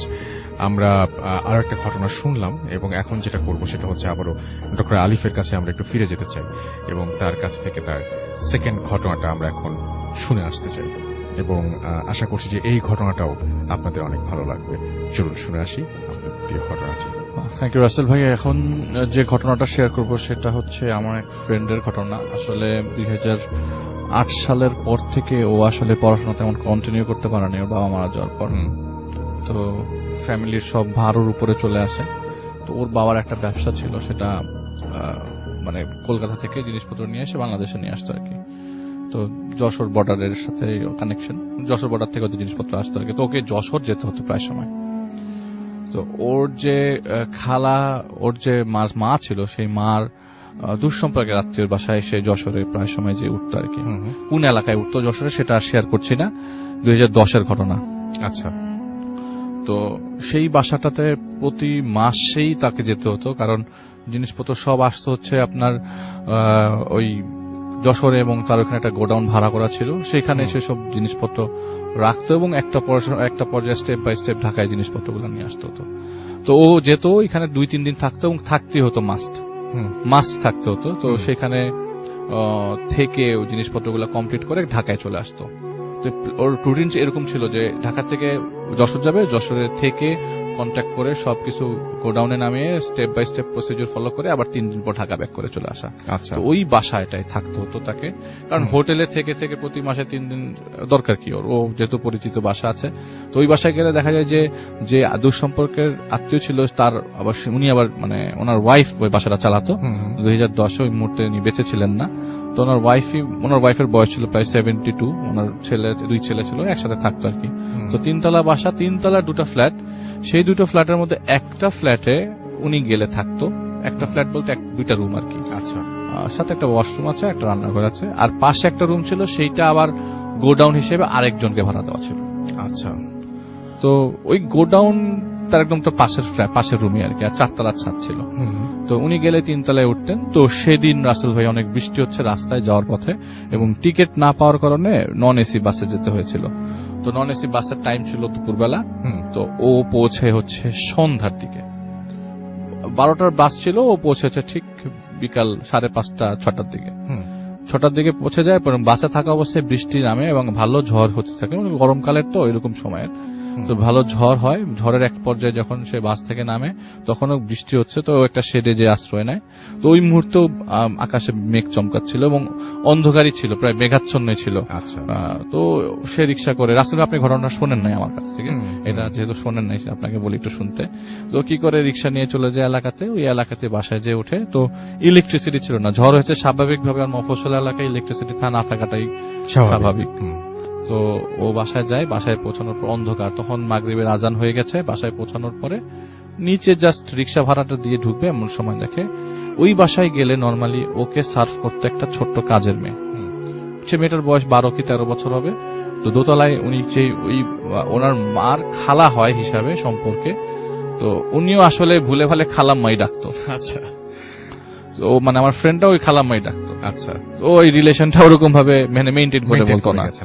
তো খালাম্মা বলতো, তো বলছে যে আমি দোতলায় দেখা করে যাই সবসময়, তো নক করব। তো নিচেই মেয়েটা দাঁড়ায় আছে, এবং এই জগতে আসলে ওই মুহূর্তে 2010 সালে, আজ থেকে 9 বছর আগে, কুপি নিয়ে দাঁড়ায় আছে রাসেল ভাই, খুব অদ্ভুত, কুপি নিয়ে দাঁড়ায়। এই সময় যেটা দেখা যায় না উনি হ্যাঁ। ও মানে এটা ওই চিন্তা, ওই মুহূর্তে চিন্তা করতে করতে এক পর্যায়ে মেয়েটাকে বলে, এই কিরে কুপি কেন, চার্জ লাইট নাই? তো ওই মেয়েটা কোনো উত্তর দেয় না। আচ্ছা, তো মেয়েটা বলে যে আসেন, এতটুকুই বলে এবং সিঁড়ি দিয়ে মেয়েটা উঠতে থাকে। তো মেয়েটার শরীরটা একদম অসার অবস্থা, মেয়েটা কি হাঁটতে পারে না নাকি? লাস্ট 2 বছর ধরে মেয়েটাকে দেখতেছে এই বাসায়। তখন মেয়েটা আরো ছোট ছিল, এখন 12 বছর বয়স। তো মানে মেয়েটা হাঁটতে পারছে না, উপরে উঠছে সিঁড়ি দিয়ে, মনে হয় উঠতে পারছে না। বলে কি রে, তোর শরীর খারাপ নাকি? তো কোনো উত্তর দেয় না। আচ্ছা, বলে যে খালাম্মা কোথায়, ওইটারও কোনো উত্তর নাই। বলে যে কারেন্ট কখন গেছে, এইটারও কোনো উত্তর নাই। চুপ করে। তো আরো কয়েকবার জিজ্ঞেস করলো, তোর শরীর খারাপ? একটা পর্যায়ে না পারতে এরকম একটা উত্তর আসে, না শরীর খারাপ না। না। আচ্ছা, তো সিঁড়ি দিয়ে উঠে ওই মেয়েটা ওই কুপির আলোতে, ও বলে যে কুপির আলো মোবাইল আলোর থেকে বেশি, তো মোবাইলও আলো মানে ছেড়ে রাখছে ও, আর কুপি নিয়ে মেয়েটা ওকে 3 তলায় উঠায় দেয়, ফ্ল্যাটে উঠাই দিয়ে ও মানে ওয়াশরুমে চলে যায়, কারণ অনেকক্ষণ ধরে বাসে ছিল, ওয়াশরুমে যাওয়া হয় নাই। তো ঢুকেই ওয়াশরুমে চলে যায়। ওয়াশরুম থেকে প্রায় 5-7 মিনিট পর বের হওয়ার পরে ফ্রেশ হয়ে বিছানায় শুতেই খাওয়ার টেবিলে চোখ পড়ে। খাওয়ার টেবিলে আপনার রকমারি খাওয়া সাজানো, এরকম কখনো হয় নাই যে আসার পরপরই খাওয়া মানে খাওয়া হয় নাই, আর খাওয়া মানে নরমালি খাওয়া দাওয়া হয় আর কি। তো বাসায় ইলেকট্রিসিটি নেই, এত আয়োজন, টেবিল ভর্তি খাওয়া দাওয়া। তো যেহেতু ক্ষুধার্ত ছিল, মেয়েটা খাওয়াটাও রেখে গেছে মনে করে সবগুলা খাওয়া খায়, মোটামুটি খাওয়া খায়, সব খেতে পারে না, মানে বিরিয়ানি এই সেই। আর বাসায় এত এলাহি কাণ্ড, কিন্তু একটা মানুষের মুভমেন্ট দেখলাম না। ওই সময় তখন সন্ধ্যা 7টা 7:30 বাজে, ইলেকট্রিসিটি তখন নাই। তো ভাবছিল যে নিচে দোতলায় যে নক করবে, তো বলে যে না একটু রেস্ট নিয়ে কিছুক্ষণ পর, কারণ ওকে যেতে হবে ওর গোডাউনে। তো ও কি করলো যে 8টার দিকে বের হবে, একবার একটু রেস্ট নিয়ে যাই, খাওয়া দাওয়া করে একটু রেস্ট নেয়, কারণ দুপুরের খাওয়া হয় নাই। আর জ্যামে ছিল অনেকক্ষণ, বেশ শরীর খারাপ, মানে এক্সস্টেড ছিল, প্রায় ঘন্টাখানেক ঘুমাতে ঘুমাতে 9টা বেজেছে রাত। ও প্ল্যান ছিল 8টায় বের হবে, কিন্তু তখন বাজে রাত 9টা। তো উপরে মানে উঠে দেখে যে ওই খাওয়া দাওয়া ওই জায়গায় ভাবে পড়ে আছে। ও নিচে যায়, দোতলা নক করে, তো দোতলার থেকে কোনো সারা শব্দ নাই। আচ্ছা, তো নিচে নামতেই ওই ভাড়াটিয়া, ওই এতদিন ধরে আসতেছে, লাস্ট 2 বছর ধরে ওইখানে, মানে লোকজন দেখলেই বুঝে যায় না এটা এই বাসার মানুষ। তো ও দেখে যায় ভাড়াটিয়ারা নিচতলায় ঢুকতেছে, ও বের হয়ে যায়, আশেপাশের কাজকর্ম শেষ করে আবার রাত্রেবেলা ঠিক 10টায় ব্যাক করে। আচ্ছা, ওর প্রোডাক্ট চলে আসে ইন্ডিয়া থেকে। তো ওইগুলি দেখে চেক করে বাসায় আসে, 10টার দিকে ঢুকবে। আমারও দোতলা হয়ে যখন উপরে উঠতে যায়, তখন সে দোতলা আবার নক করে, কিন্তু দোতলাতে কোনো সারা শব্দ নাই, কোনো নকের কোনো রিপ্লাই নাই। প্রায় 2 মিনিট, 1 মিনিটের মধ্যে নক করলে মোটামুটি মানুষজন দরজা খুলে ফেলে, কিন্তু 2 মিনিট 3 মিনিট হয়ে যাচ্ছে, কোনো দরজা নক করে। তো একটা পর্যায়ে ফেড আপে উপরে উঠে যায়, মনে হয় কেউ নাই, হয়তো বা ভিতরে আসছে, হয়তো শুনতে পাচ্ছে না। তো 3 তলায় যায়, 3 তলায় রুমে ঢুকতে দেখে খাওয়া আবারও গোছানো, খাওয়া দাওয়া একদম টেবিল ভর্তি খাওয়া দাওয়া। তো চিন্তা করতে থাকে, এত ফাংশন, এত বড় ফাংশন, এত আরামের খাওয়া, এত মজার খাওয়া, তাহলে বাসায় তো চিৎকার চেঁচামেচি থাকার কথা। ওই মধ্যে ইলেকট্রিসিটি চলে এসছে, চিৎকার চেঁচামেচি থাকার কথা, কিন্তু কোনো চিৎকার মানে কোনো মানুষজনই নাই। কিন্তু এত খাওয়া দাওয়া, ও খেয়ে ফেলে আসলে ভাই। খাওয়া দাওয়া করার পরে ওর একটা পর্যায়ে তন্দ্রা চলে আসে, খেয়ে দিয়ে শুয়ে পড়ে। তো মোবাইল ফোন তখন ওই যাবার যুগ, মোবাইল ফোন টিপাট, মানে এখন যেরকম স্মার্টফোন, ওই সময় স্মার্টফোন ছিল না, যাওয়া ছিল মোবাইল ফোন, নকিয়া ছিল ওর একটা মোবাইল ফোন, নকিয়া। তো ইউজ করতে করতে রাত্রে 12টা বাজে, তন্দ্রা আসার পর ঘুমায় যায়। হঠাৎ করে, এটা কিন্তু রাসেল ভাই দীর্ঘদিন যাবৎ প্ল্যান কোনো ঘটনা না, এটা ওই দিন পৌঁছানোর পরের ঘটনা। হঠাৎ করে রাতে ঘুম ভাঙে, কে জানি ওর কাঁধ ধরে, ওই ফ্ল্যাটে খালি ও একা, কাঁধ ধরে টান, মানে কি কাঁধ ধরে ডাকার জন্য যেরকম ঝাঁকানি যায়, ওর কাঁধ ধরে ধাক্কাচ্ছে। ও উঠে দেখে কেউ নাই, কিন্তু উঠার সাথে সাথে দেখে যে দরজা নক করছে কে জানে। বলি এত রাত্রে ঘড়ির মোবাইল ফোন দেখে, ঘড়ির কাটায় তখন রাত বাজে 1:30। ওয়াশরুমে একটু মুখটা ধুয়ে দরজাটা খুলতে যাবে না, দরজাটা আগে খুলুক, দেখে কে আসছে। দরজাটা খুলে দেখে সেই মেয়েটা কুপি নিয়ে দাঁড়ানো, যাকে দেখেছিল সন্ধ্যার সময়। কুপি নিয়ে সন্ধ্যার সময় যাকে দেখেছিল, বিকালে না, সন্ধ্যায়, এবং কুপি নিয়ে দাঁড়ানো। তো এরকম ভাবে বলছে যে খালাম্মা আপনার সাথে দেখা করতে চায়, আপনি আসেন। বলে যে রাত তো এখন অনেক হয়েছে, তোমার খালাম্মারে বলে সকালে দেখা করবো। বলে না, না এর যে বলে যে না যে বললো, মনে পুরো বিল্ডিংটা কেঁপে উঠছে, এত জোরে না, না আপনি এখন আমার সাথে আসবেন। আচ্ছা। তো একটু রীতিমতো বিরক্ত হয়ে যায়, এত রাত্রেবেলা দেখা করতে চাইছে। তো ও কি করে দরজা লাগে, নিচে নামবে প্ল্যানিং করতেছে, দেখি মেয়েটা উঠে ছাদের দিকে। এই কই যাও তুমি, নিচে আয়, তুই কই যাস, নিচে যা, নিচে নাম। বলে খালাম্মা উপরে আসেন। ও ছাদে যায় ওই মেয়েটার সাথে। ছাদে যাওয়ার পরে ছাদের মাঝখান পর্যন্ত চলে যায়, তখন বলে যে ওই যে খালাম্মা দাঁড়ায় আছে, খালাম্মার সাথে দেখা করে। ও যাবে এমন সময় পিছনে তাকায় দেখে মেয়েটাও নিচে চলে গেছে, মেয়েটা নাই ওই জায়গাটাই আর নাই। ওই সামনে যায়, সামনে যাওয়ার পরে আসলেই সেই মহিলা, সেই ভদ্র মহিলা ওই জায়গায় দাঁড়ানো। জিজ্ঞেস করলো, কি রে বাবা, কেমন আছো তুমি, তোমার বাবা কেমন আছে? ফার্স্টেই গলদ, তোমার বাবা মারা গেছে আরো 2 বছর 3-4 বছর আগে, বাবা কেমন আছে, তোমার বাসার সবাই ভালো, তোমার মা ভালো? তো ও একটা পর্যায়ে স্টান্ড হয়ে যায়, কাহিনী কি, তোমার বাবা কেমন আছে? তোমার তো খালু বাসায় নাই, এই জন্য তোমাকে উপরে আসতে বললাম, আমি অনেকক্ষণ ধরে তার অপেক্ষা করতেছি। খালু বাসায় নাই মানে কি, মানে এটা কিরকম না, ওনার হাজবেন্ড তো মারা গেছে। তো ও খুব ভরকে যায়। তো ও একটা পর্যায়ে মাথার ঘাম টাম ছুটতে থাকে। তো বলে যে আমি কনভারসেশনটা শেষ করার জন্য তাড়াতাড়ি উতলা হয়ে যাই, আমি নিচে নেমে যাব।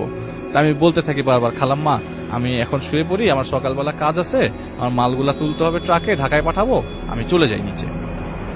ওই মহিলা ওকে আসতে দিচ্ছে না এবং ওর কথার কোনো রিপ্লাই দিচ্ছে না। উনি যাবতীয় কথা বলছে, ওনার গ্রামের বাড়ির কথা, ওনার গ্রামের বাড়ির সাতক্ষীরা, সেখানকার কথা, সেখানকার ঘটনা বলতেছে। কাহিনী কি, উনি থামতেছে না কেন? উনি কি আমার কথা শুনতেছে না, নাকি আমি ওনার কথা ভুল শুনতেছি? একটা পর্যায়ে বলে, তোমার আব্বাকে বইলো আমার কাছে দেখা করতে, আমি অনেক দিন যাবত তার জন্য অপেক্ষা করতেছি, আমি ওনার কাছ থেকে কিছু টাকা পয়সা পাই, এই জিনিসটা একটু আমার বাবাকে জানানো দরকার। বাবা মারা, ও বুঝে গেছে যে এখন যেটা হচ্ছে সবকিছু হচ্ছে ওর লাইফ, মানে এগুলি সব ফেক, এগুলি কিচ্ছু না, আমাকে এখন দৌড়াতে হবে। ও দৌড়ায় বাসার নিচে চলে যায়, নিচ থেকে রিক্সা নেয়। রাত্রে 1:30টার সময় একটা রিক্সা পায়, রিক্সা নিয়ে কোনো মতে ভয়, এখন রাত 1:30 মানে তখন ভয়, ডাকাতের ভয়, তখন আর এসবের ভয় না, প্যারানর্মাল ভয় না। রাত্রেবেলা অন্ধকার মফস্বল এরিয়াতে রাত্রে 1:30টায় ওইখানে হাইওয়ে ক্রস করে, অনেক ভয়াবহ। 2010 বললেও কি, আপনি এখন যারা থাকে তারা দেখুক না, রাত্রে 1:30টায় বের হয়। সেটাই। তো উনি কোনো মতে ওনার গোডাউন পর্যন্ত যায়, দরজা অনেকক্ষণ ধাক্কানোর পরে ওনার গোডাউনের লোকজন খুলে, উনি গোডাউনে দিন রাত কাটায়। পরের দিন সকালবেলা বাসায় যায়, কারণ ব্যাগ বাসায়, ওই ব্যাগের ভিতরে মানি ব্যাগ টানি ব্যাগ সব। তো ওকে তো কয়েকদিন চলতে, মানে মানি ঢাকায় ব্যাগ করতে হলে তো মানি ব্যাগ লাগবে। তো ওর জিনিসপত্রগুলো আনতে যায়, এমন সময় দরজা অনেকক্ষণ নক করে, তখন সকাল 10-11টা বাজে। অনেকক্ষণ নক করার পরে পাশের ফ্ল্যাট থেকে এক লোক আসে। পাশের ফ্ল্যাট থেকে লোক এসে বলে যে, কি ব্যাপার ভাই, আপনি দরজা নক করতেছেন কেন? বলে যে খালাম্মা কোথায়, খালাম্মার সাথে আমার একটু দেখা করা দরকার, কালকে রাত্রেবেলা ছাদে কথা হলো। ওই লোকটা তখন মাথা চুলকাইতেছে, ছাদে কথা হলো মানে কি? বলে খালাম্মার সাথে একটু দেখা করা দরকার, উনি রাত্রেবেলা কথা বললো, কি বললো বুঝি নাই, উল্টা পাল্টা, এখন একটু কথাবার্তা বলে যাই, দরজা নক করতেছে, কেউ খুলতেছে না। বলে কি বলে না বলতে হবে, উনি তো 25 দিন আগে মারা গেছেন। ওনার ছেলেরা কয়দিন আগে ওনার কবর জিয়ারত করতে সাতক্ষীরায় গেছে, আর উনি ওনার সাথে কথা হচ্ছিল। হ্যাঁ, পাশের। আর যে লোকটা দায়িত্বরত ছিল, ওই লোকটা হচ্ছে ওই মহিলার ভাই। আচ্ছা। বলে ও তো মারা গেছে সাতক্ষীরাতে, ওনার ছেলেরা কয়েকদিন আগে আবার, আপনি কবে আসছেন? বলে আমি গতকালকে আসলে, আপনার আসার 2-3 দিন আগে ওই সাতক্ষীরাতে গেছে কবর জিয়ারত করার জন্য। তো ওর মাথাটা আকাশ টাশ ভেঙে পড়ে। বলেন কি? আচ্ছা, এই কাহিনী হয়েছে। তো উনি ওই দিন ব্যাগ ট্যাগ নিয়ে, ওকে তার 2 দিন থাকতে হবে যশোরে। রাসেল ভাই ও কি করে একটা হোটেলে ওঠে, খুব আহামরি না, খুব নর্মাল হোটেল, আমি বলে ফেলে সবাই হোটেলটার নাম চিনে যাবে। তাহলে বলার দরকার নেই, আমরা শুনি না বলি। তো হোটেলে ওঠে, হোটেলে একটা নর্মাল রুম নেয় 3 তলায়। 3 তলার রেডি সবকিছু, 3 তলা রুম পায়, 302 নম্বর রুম। রুমের ভিতরে ঢোকে, রেস্ট নেয়, কাজকর্ম করে, রাত্রে 10টায় ঢোকে এবং সারাদিনের ধকল আর ওই গতকালকের ধকলটা ওকে খুব বেশি পড়াতে থাকে।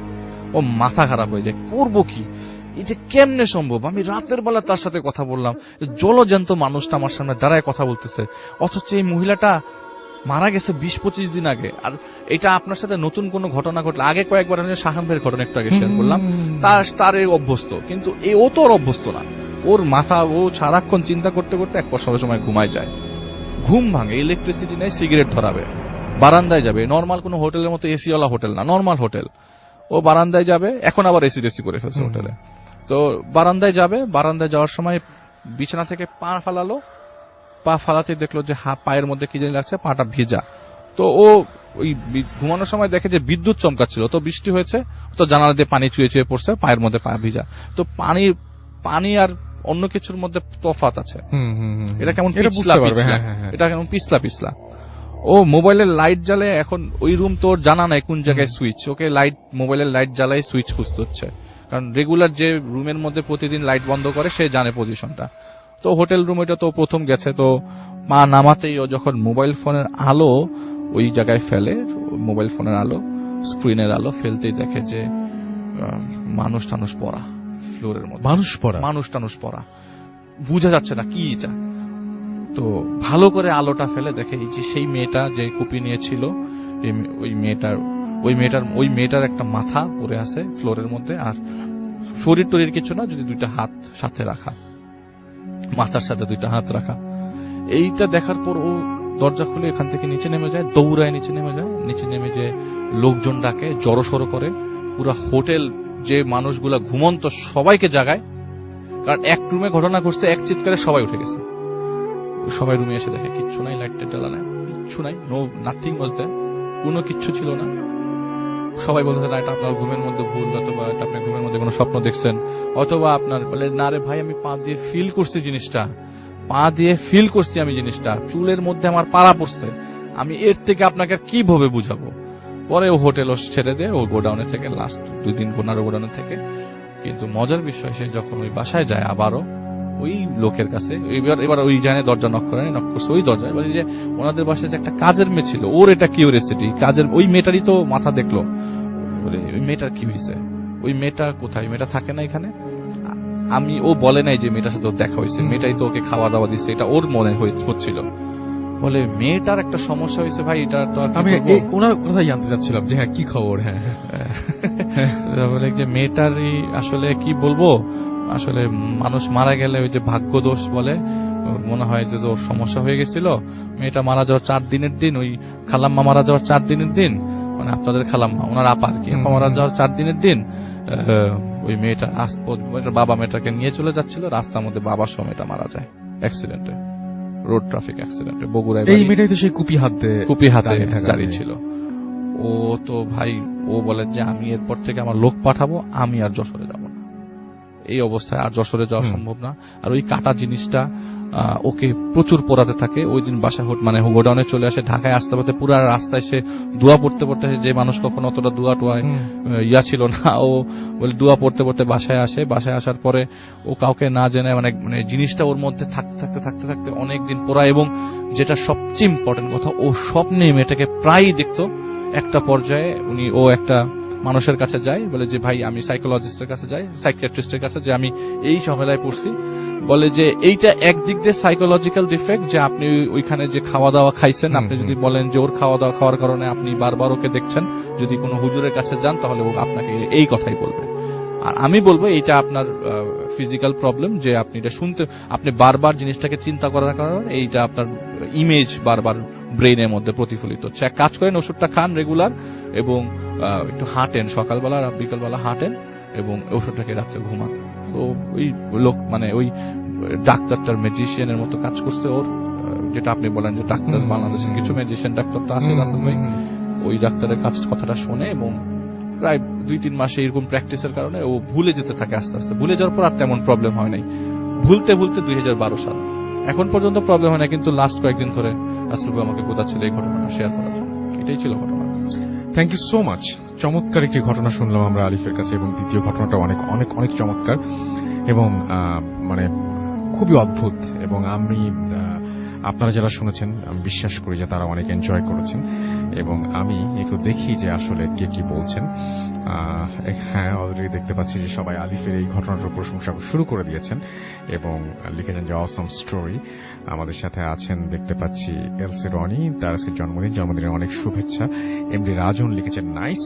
আমাদের সাথে আছেন দেখতে পাচ্ছি, এছাড়াও এখানে দেখতে পাচ্ছি আমাদের সাথে আছেন আসলে একজন যখন বারবার করে পড়েন, আমি টুইটার থেকে পড়ছি, এমডি মেহেদি হাসান রোমান, এবং তিনি আমাদের সাথে 10 জন মিলে তারা শুনছেন একসঙ্গে। ইমতিয়াজ আহমেদ আমাদের সাথে আছেন এবং তিনি লিখছেন আলিফ ভাইয়ার ঘটনা সবসময় ভালো, আজও খুব ভালো লাগছে। এবং তার শেষে তিনি এটাও লিখেছেন যে আফনান ভাইয়ের ঘটনা শুনতে চাই। ইফতেখার আরিক রিফাত আমাদের সাথে আছেন এবং তিনি লিখছেন যে listening from Rajshahi, I love you Bhoot FM. আমাদের সাথে আছেন দেখতে পাচ্ছি নুসরাত খানম এবং তিনি লিখেছেন থ্যাঙ্কস। আমাদের সাথে আছেন দেখতে পাচ্ছি এছাড়াও খলিল মৃধা এবং তিনি বলছেন যে নাইস স্টোরি। দুরন্ত ইসলাম আমাদের সাথে আছেন এবং তিনি বলছেন যে এটা কি রিয়েল পেজ কিনা। অফকোর্স এটা রিয়েল পেজ। অ্যান্ড আমাদের সাথে মাহমুদ হাসান আছেন, আমাদের সাথে আছেন দেখতে পাচ্ছি আরো অনেকেই, তার মধ্যে শ্রাবণ শিহাব আমাদের সাথে আছেন, আমাদের সাথে আছেন দেখতে পাচ্ছি রিফাত হাসান নোবেল, এছাড়া আমাদের সাথে আছেন দেখতে পাচ্ছি এমডি শাকিল মাহমুদ, আমাদের সাথে আছেন দেখতে পাচ্ছি আরাফাত রাব্বি, আশিক আছেন আমাদের সাথে, অ্যাবস আবির আমাদের সাথে আছেন, আমাদের সাথে আছেন মিজানুর রহমান, আমাদের সাথে আছেন দেখতে পাচ্ছি সৈকত হামিম উর রহমান, আমাদের সাথে আছেন রেড হরাইজন, আমাদের সাথে আছেন AHA ওমর ফারুক রাজশাহী থেকে, ফারুক আহমেদ আমাদের সাথে আছেন দেখতে পাচ্ছি কাজল খান এবং তিনি বলছেন তার মেসেজটা পড়া হয়নি, তো পড়া হলো। তৌসিফ আনান আমাদের সাথে আছেন এবং আমাদের সাথে, এবং তিনি বলছেন যে প্রথম ইমেল এবং আলিফ ভাইয়ের ঘটনা দুটাই খুব ভালো লেগেছে তার কাছে। আমাদের সাথে আছেন দেখতে পাচ্ছি এমডি শাকিরুল ইসলাম এবং তার কাছে যেটা ভালো লেগেছে যে আজকে তার কাছে পুরো জিনিসটাই, তিনি বলছেন আলিফ ভাইয়ের যে স্টোরি তা অনেক সবসময় ভালো লাগে। আমাদের সাথে আছেন দেখতে পাচ্ছি তাওহিদ আফ্রিদি এবং তিনি শুনছেন রাজশাহী থেকে। আমাদের সাথে আছেন দেখতে পাচ্ছি আহমেদ দবির, জানতে চাইছেন আমি কেমন আছি। আমি সবসময় ভালো থাকি এবং সবসময় ভালোর দলে, আশা করছি আপনিও ভালো আছেন এবং সবসময় ভালোর দলে আছেন। শেখ আমিন মারুফ আমাদের সাথে আছেন, টাঙ্গাইল থেকে শুনছেন তিনি। সাইফুল ইসলাম SR আমাদের সাথে আছেন এবং কক্সবাজার মহেশখালী থেকে তিনি শুনছেন। আমাদের যে রেডিও ফুর্তির পেজ, সেই পেজটা দিয়ে এবার শুরু করি ফেসবুকে এবং সেখানে দেখতে পাচ্ছি অনেকেই অনেক কিছু এখনো লিখছেন এবং তার মধ্যে আছেন দেখতে পাচ্ছি আমরি কায়েস এবং তিনি সৌদি আরব থেকে শুনছেন অ্যাপ দিয়ে। থ্যাংক ইউ সো মাচ আমাদের সাথে থাকার জন্য। রিশাদ আহমেদ মনির আমাদের সাথে আছেন এবং ঘটনাটি ভালো ছিল। তন্ময় হাসান লিখেছেন নাইস স্টোরি। এমডি ওবায়দুল করিম আমাদের সাথে আছেন এবং রাজশাহী থেকে তিনি শুনছেন। রেশাদুজ্জামান সুমন আমাদের সাথে আছেন বগুড়া থেকে। এমডি মাসুক ইসলাম আছেন চাঁপাইনবাবগঞ্জ থেকে। শৌখিন আলম তিতাস আমাদের সাথে আছেন, আমাদের সাথে আছেন মাহমুদ শাওন, এছাড়াও এমডি নুরুন্নবী মোল্লা আমাদের সাথে আছেন। শরীফুজ্জামান আমাদের সাথে আছেন। রাফি আহমেদ আমাদের সাথে আছেন, আমাদের সাথে আছেন NI বিজয়, এছাড়াও আমাদের সাথে আছেন এমডি আরিফ হুসাইন, জুবায়ের আমাদের সাথে আছেন, আরিক আফতাহি আমাদের সাথে আছেন, ইমন আমাদের সাথে আছেন এবং আহমেদ শ্যামল আমাদের সাথে আছেন, রনক বিশ্বাস লিমন আমাদের সাথে আছেন, তাজরিন তোফা আমাদের সাথে আছেন, সোহাবুর রহমান বাঁধন আমাদের সাথে আছেন, আমাদের সাথে আছেন এমডি নাইম শেখ, শাহরিয়ার মোর্শেদ আমাদের সাথে আছেন। নাইম শেখ তিনি এবং তার ওয়াইফ দুজনেই শুনছেন। মুসা ইব্রাহিম আমাদের সাথে আছেন, হামিদা আখতার আমাদের সাথে আছেন, আমাদের সাথে আছেন সিফাত তাহসান, ফিলিপ আনাম আমাদের সাথে আছেন, ব্ল্যাক শ্যাডো তুষার আমাদের সাথে আছেন, সাব্বির তালুকদার আমাদের সাথে আছেন, আমাদের সাথে আছেন এমডি মিশুক ইসলাম, আমাদের সাথে আছেন দেখতে পাচ্ছি অধরা, এমডি ফারুক আমাদের সাথে আছেন, এমডি জিসান আমাদের সাথে আছেন, এমডি রনি পিকে আমাদের সাথে আছেন, সজীব শির আমাদের সাথে আছেন, জুবায়ের ম্যান আমাদের সাথে আছেন, অমিত হাসান আমাদের সাথে আছেন, একলা পথের পথিক আমাদের সাথে আছেন, সাদমান রহিম শুভ আমাদের সাথে আছেন, আমরি কায়েস আমাদের সাথে আছেন, তৌহিদুর হাসান আমাদের সাথে আছেন, মুসা আমাদের সাথে আছেন, আমাদের সাথে আছেন সামিউন হুসাইন এবং লাস্ট স্টোরিটা তার কাছেও অনেক ভালো লেগেছে। ভূত এফএমে যারা এই মুহূর্তে আমাদের যে ভূত এফএম যে পেজটা রয়েছে সেই পেজ থেকে যারা শুনছেন তাদের কিছু মেসেজ আমি এখন পড়ছি। আমার সাথে আছেন দেখতে আলিফ ভাইয়া মানেই অসাধারণ, আবু নোমান ফয়সাল এটা লিখেছেন, এমডি সাকিব তিলক আমাদের সাথে আছেন, প্রিন্স শহীদুল আমাদের সাথে আছেন, আলমগীর হোসেন মেহেদি আমাদের সাথে আছেন রাজশাহী দুর্গাপুর থেকে, রিশাদ আহমেদ মনির আমাদের সাথে আছেন, আলিফ ভাইয়ের ঘটনাটি ভালো ছিল, পৃথিবী পর আমাদের সাথে আছেন, আমাদের সাথে আছেন তনিমেশ রয় মংলা থেকে শুনছেন, ভয় লাগছে, নিবিড় আরাফাত আমাদের সাথে আছেন, টুডে ইজ ডক্টর আলিফস শো তাই লিখেছেন তিনি। রিধি ম্যান রাকিবুল আমাদের সাথে আছেন, নওগাঁ থেকে শুনছেন। আমাদের সাথে আছেন মিলন, ময়মনসিং থেকে শুনছেন। আমাদের সাথে আছেন আবির আহমেদ জিসান, আমাদের সাথে আছেন দেখতে পাচ্ছি HR হাবিব, এছাড়াও রিধিমণি রাকিবুল থেকে শুরু করে আরো অনেকেই আমাদের সাথে আছেন। থ্যাংক ইউ ভেরি মাচ আমাদের সঙ্গে থাকার জন্য। আমরা এখন যেটা করব সেটা হচ্ছে চলে যাবো আমাদের দ্বিতীয় অতিথির কাছে এবং তার কাছ থেকে আরো একটা ঘটনা শুনে আসবো, তারপরে আবারও ফিরে আসবো একটা অডিও ক্লিপ নিয়ে, এবং আশা করছি সেই সময় পর্যন্ত আমাদের সঙ্গে থাকবেন। স্টে টিউনড রেডিও ফুরতেরেড FM এন্ড চলে যাচ্ছে আমাদের দ্বিতীয় ঘটনায়। হাই লিসেনার্স, আমি মারুফ শুভ, মিরপুর থেকে এসেছি। এখন আপনাদের সাথে আমি যে স্টোরিটা শেয়ার করব এটা আমার আঙ্কেলের সাথে ঘটে গিয়েছে মুম্বাইয়ের একটা ট্রেনে। তো এই ঘটনাটা মানে সে আমার সাথে শেয়ার করেছিল কিছুদিন আগে। তো সে বেশিরভাগ সময় ইন্ডিয়া যায় এবং ট্রাভেল করে ইন্ডিয়াতে।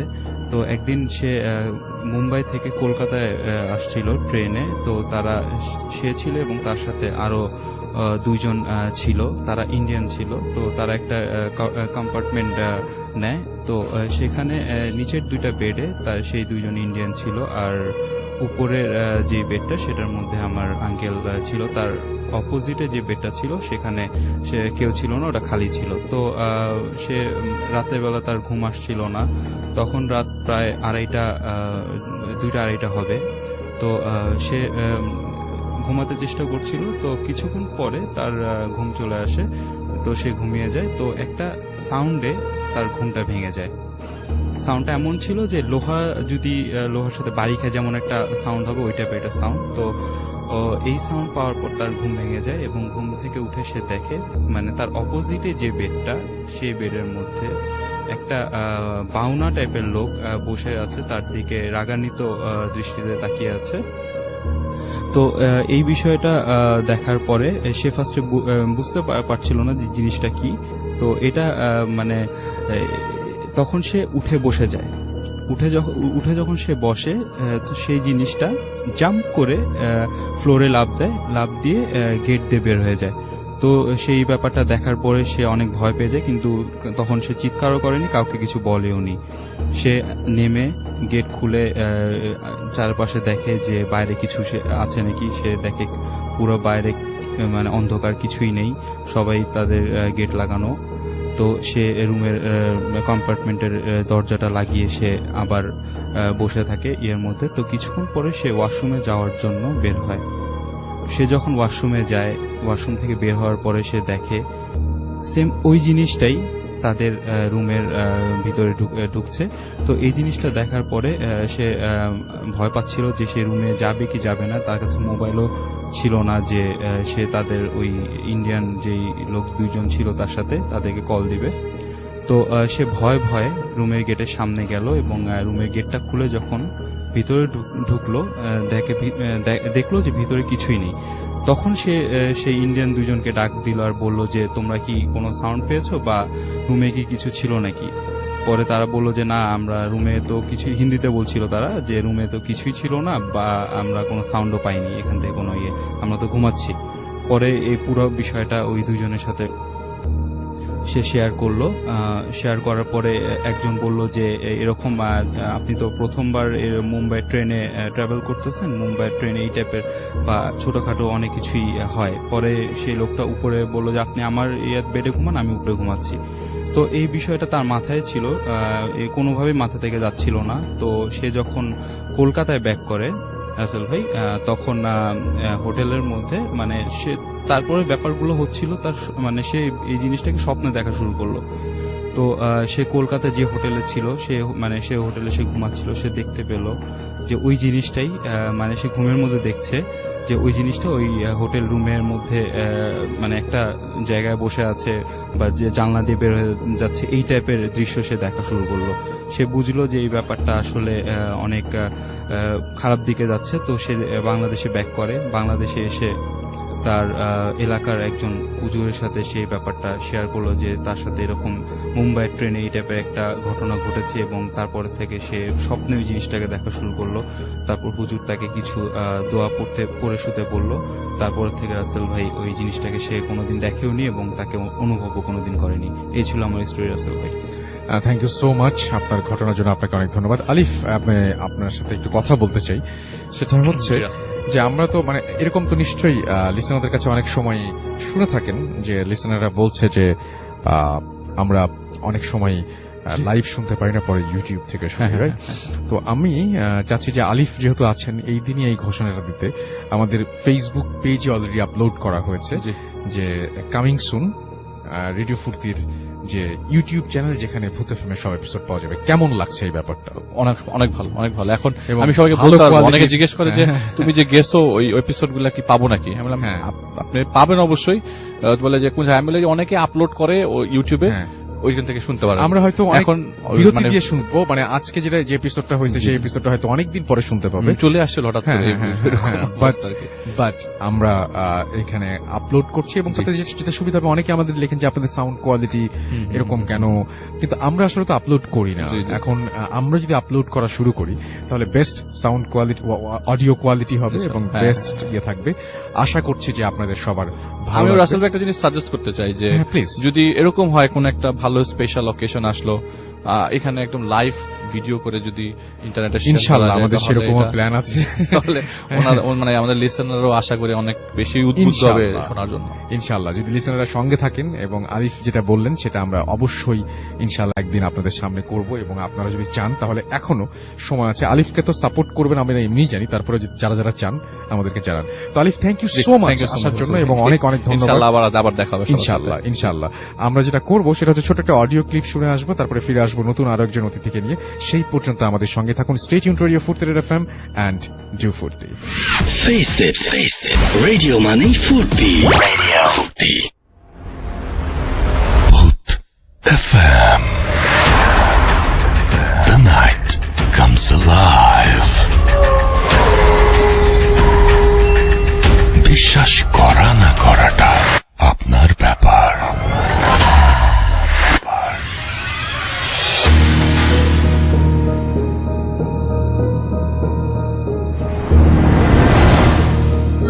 রাসেল ভাই, আমি আমার নাম বলতে চাচ্ছি না, তবে প্রফেশনটা আমাকে বলতেই হবে। I M a doctor.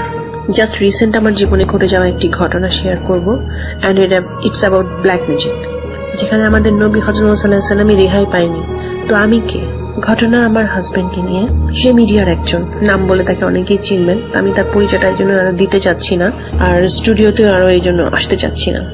Anyway, যুক্ত কারণেই অপারগ হয়ে ফোনে আমার হাজবেন্ড একজনের সাথে খুব রুড বিহেভ করতে বাধ্য হয়।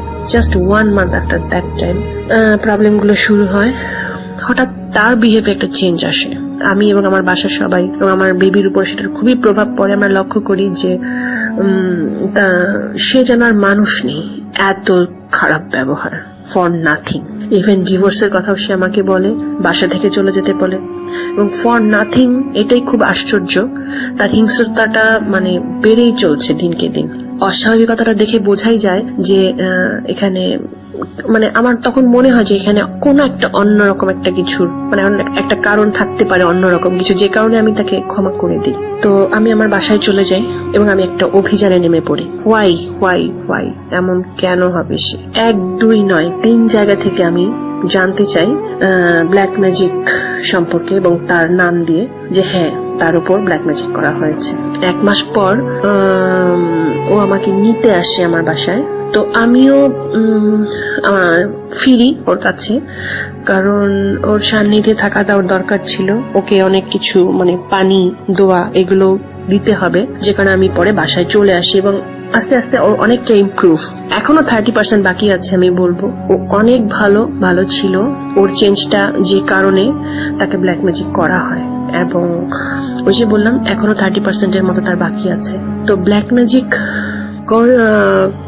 ম্যাজিকটা তাকে করা হয়েছে তার নাম এবং ফটো দিয়ে করা হয়েছে, এবং এটা যে করেছে সে ফেসবুক থেকে খুব ইজিলি মানে কালেক্ট করেছে। এখন তো ফেসবুকে এগুলো পাওয়াটা খুবই অ্যাভেলেবল। এখন তার উপর প্রভাব অনেকটাই কমে এসেছে, আর আমি আসলে এখন একটা অস্ত্র পেয়ে গেছি এটার সাথে লড়াই করার। আল্লাহর শক্তির কাছে কিন্তু সব শক্তি পরাজিত। আমি, আমার বেবি আর আমার হাজবেন্ড অনেক সুখী ছিলাম। এখনো আল্লাহর রহমতে স্বীকার করব অনেকটা সুখী আছে, এবং আপনারা সবাই আমার জন্য দোয়া করবেন। আর যে ব্ল্যাক ম্যাজিক করেছে তার আমি শাস্তিটা চাই, এবং আমি মানে শাস্তি তার হবে। আমি তখনও আবার আপনাদের কাছে শেয়ার করব, হয়তো নাম বলবো না। দোয়া করবেন আপনারা আমার জন্য। ভালো থাকবেন। Bhoot FM. The night comes alive. বিশ্বাস করা না করাটা আপনার ব্যাপার।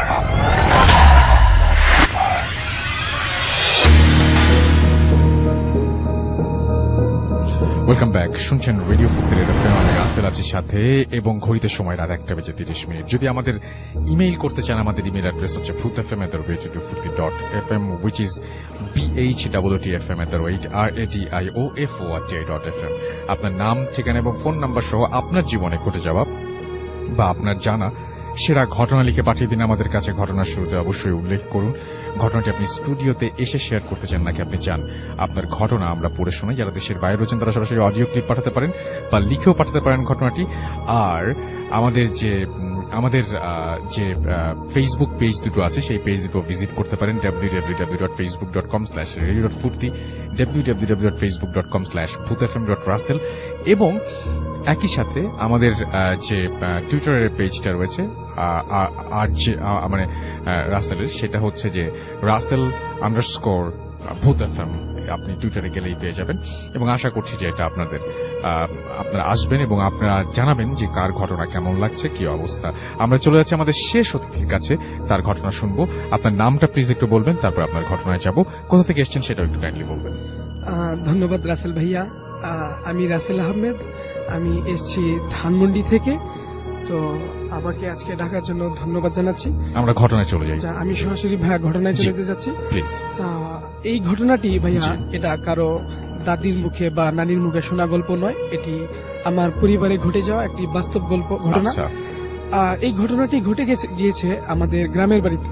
সো যেহেতু এটি গ্রামের বাড়ির ঘটনা, সো আমার বাড়িটার ডিসক্রিপশন আমি একটু দিতে চাচ্ছি, তাহলে দর্শকরা সেটার সাথে খুব বেশি কানেক্ট হতে পারবে। সো ভাইয়া, আমাদের গ্রামের বাড়িটা ছিল এমন একটা বাড়ি যেটা অনেকটা বাংলো বাড়ির মতো বলা যায়। তার সামনের দিকটা একটা বিশাল জঙ্গল ছিল, জঙ্গলের পাশে একটা বড় পুকুর ছিল আমাদের। সো পুকুর পারে ভাইয়া চালতা গাছ তো আপনি দেখেছেন। তো নর্মালি চালতা গাছ যেরকম হয়ে থাকে তার চেয়ে বিশাল বড় একটা চালতা গাছ ছিল পুকুর পারে। তারপরে আমার বাড়ির যে রাস্তাটা ছিল সেই রাস্তাটা সরু একটা রাস্তা ছিল, রাস্তার শেষ প্রান্তে একটা বিশাল পুরাতন আমলের আম গাছ ছিল। সো আম গাছটা এতই বড় ছিল এবং এই আম গাছের নিচে অনেক ঘটনা প্রত্যক্ষদর্শীরা প্রত্যক্ষ করেছে। সো অনেকেই রাতের বেলা মাঝরাতে সেখানে সাদা ধবধবা মুরগির বাচ্চা দেখতে পাইতো। তারপরে আরো অনেক ঘটনা ছিল, আমি এগুলোতে আসবো। তার আগে ভাইয়া, এটা আমার বড় কাকার সাথে ঘটে যায় ঘটনাটা। আমি ওই সরাসরি ঘটনায় চলে যাচ্ছি। সো আমার কাকা, তিনি সরকারি চাকরি করতেন। তো সে দেশের বাড়িতে যখন ছিল, চাকরি হয়ে যাওয়ার পর সে ঢাকায় চলে আসে।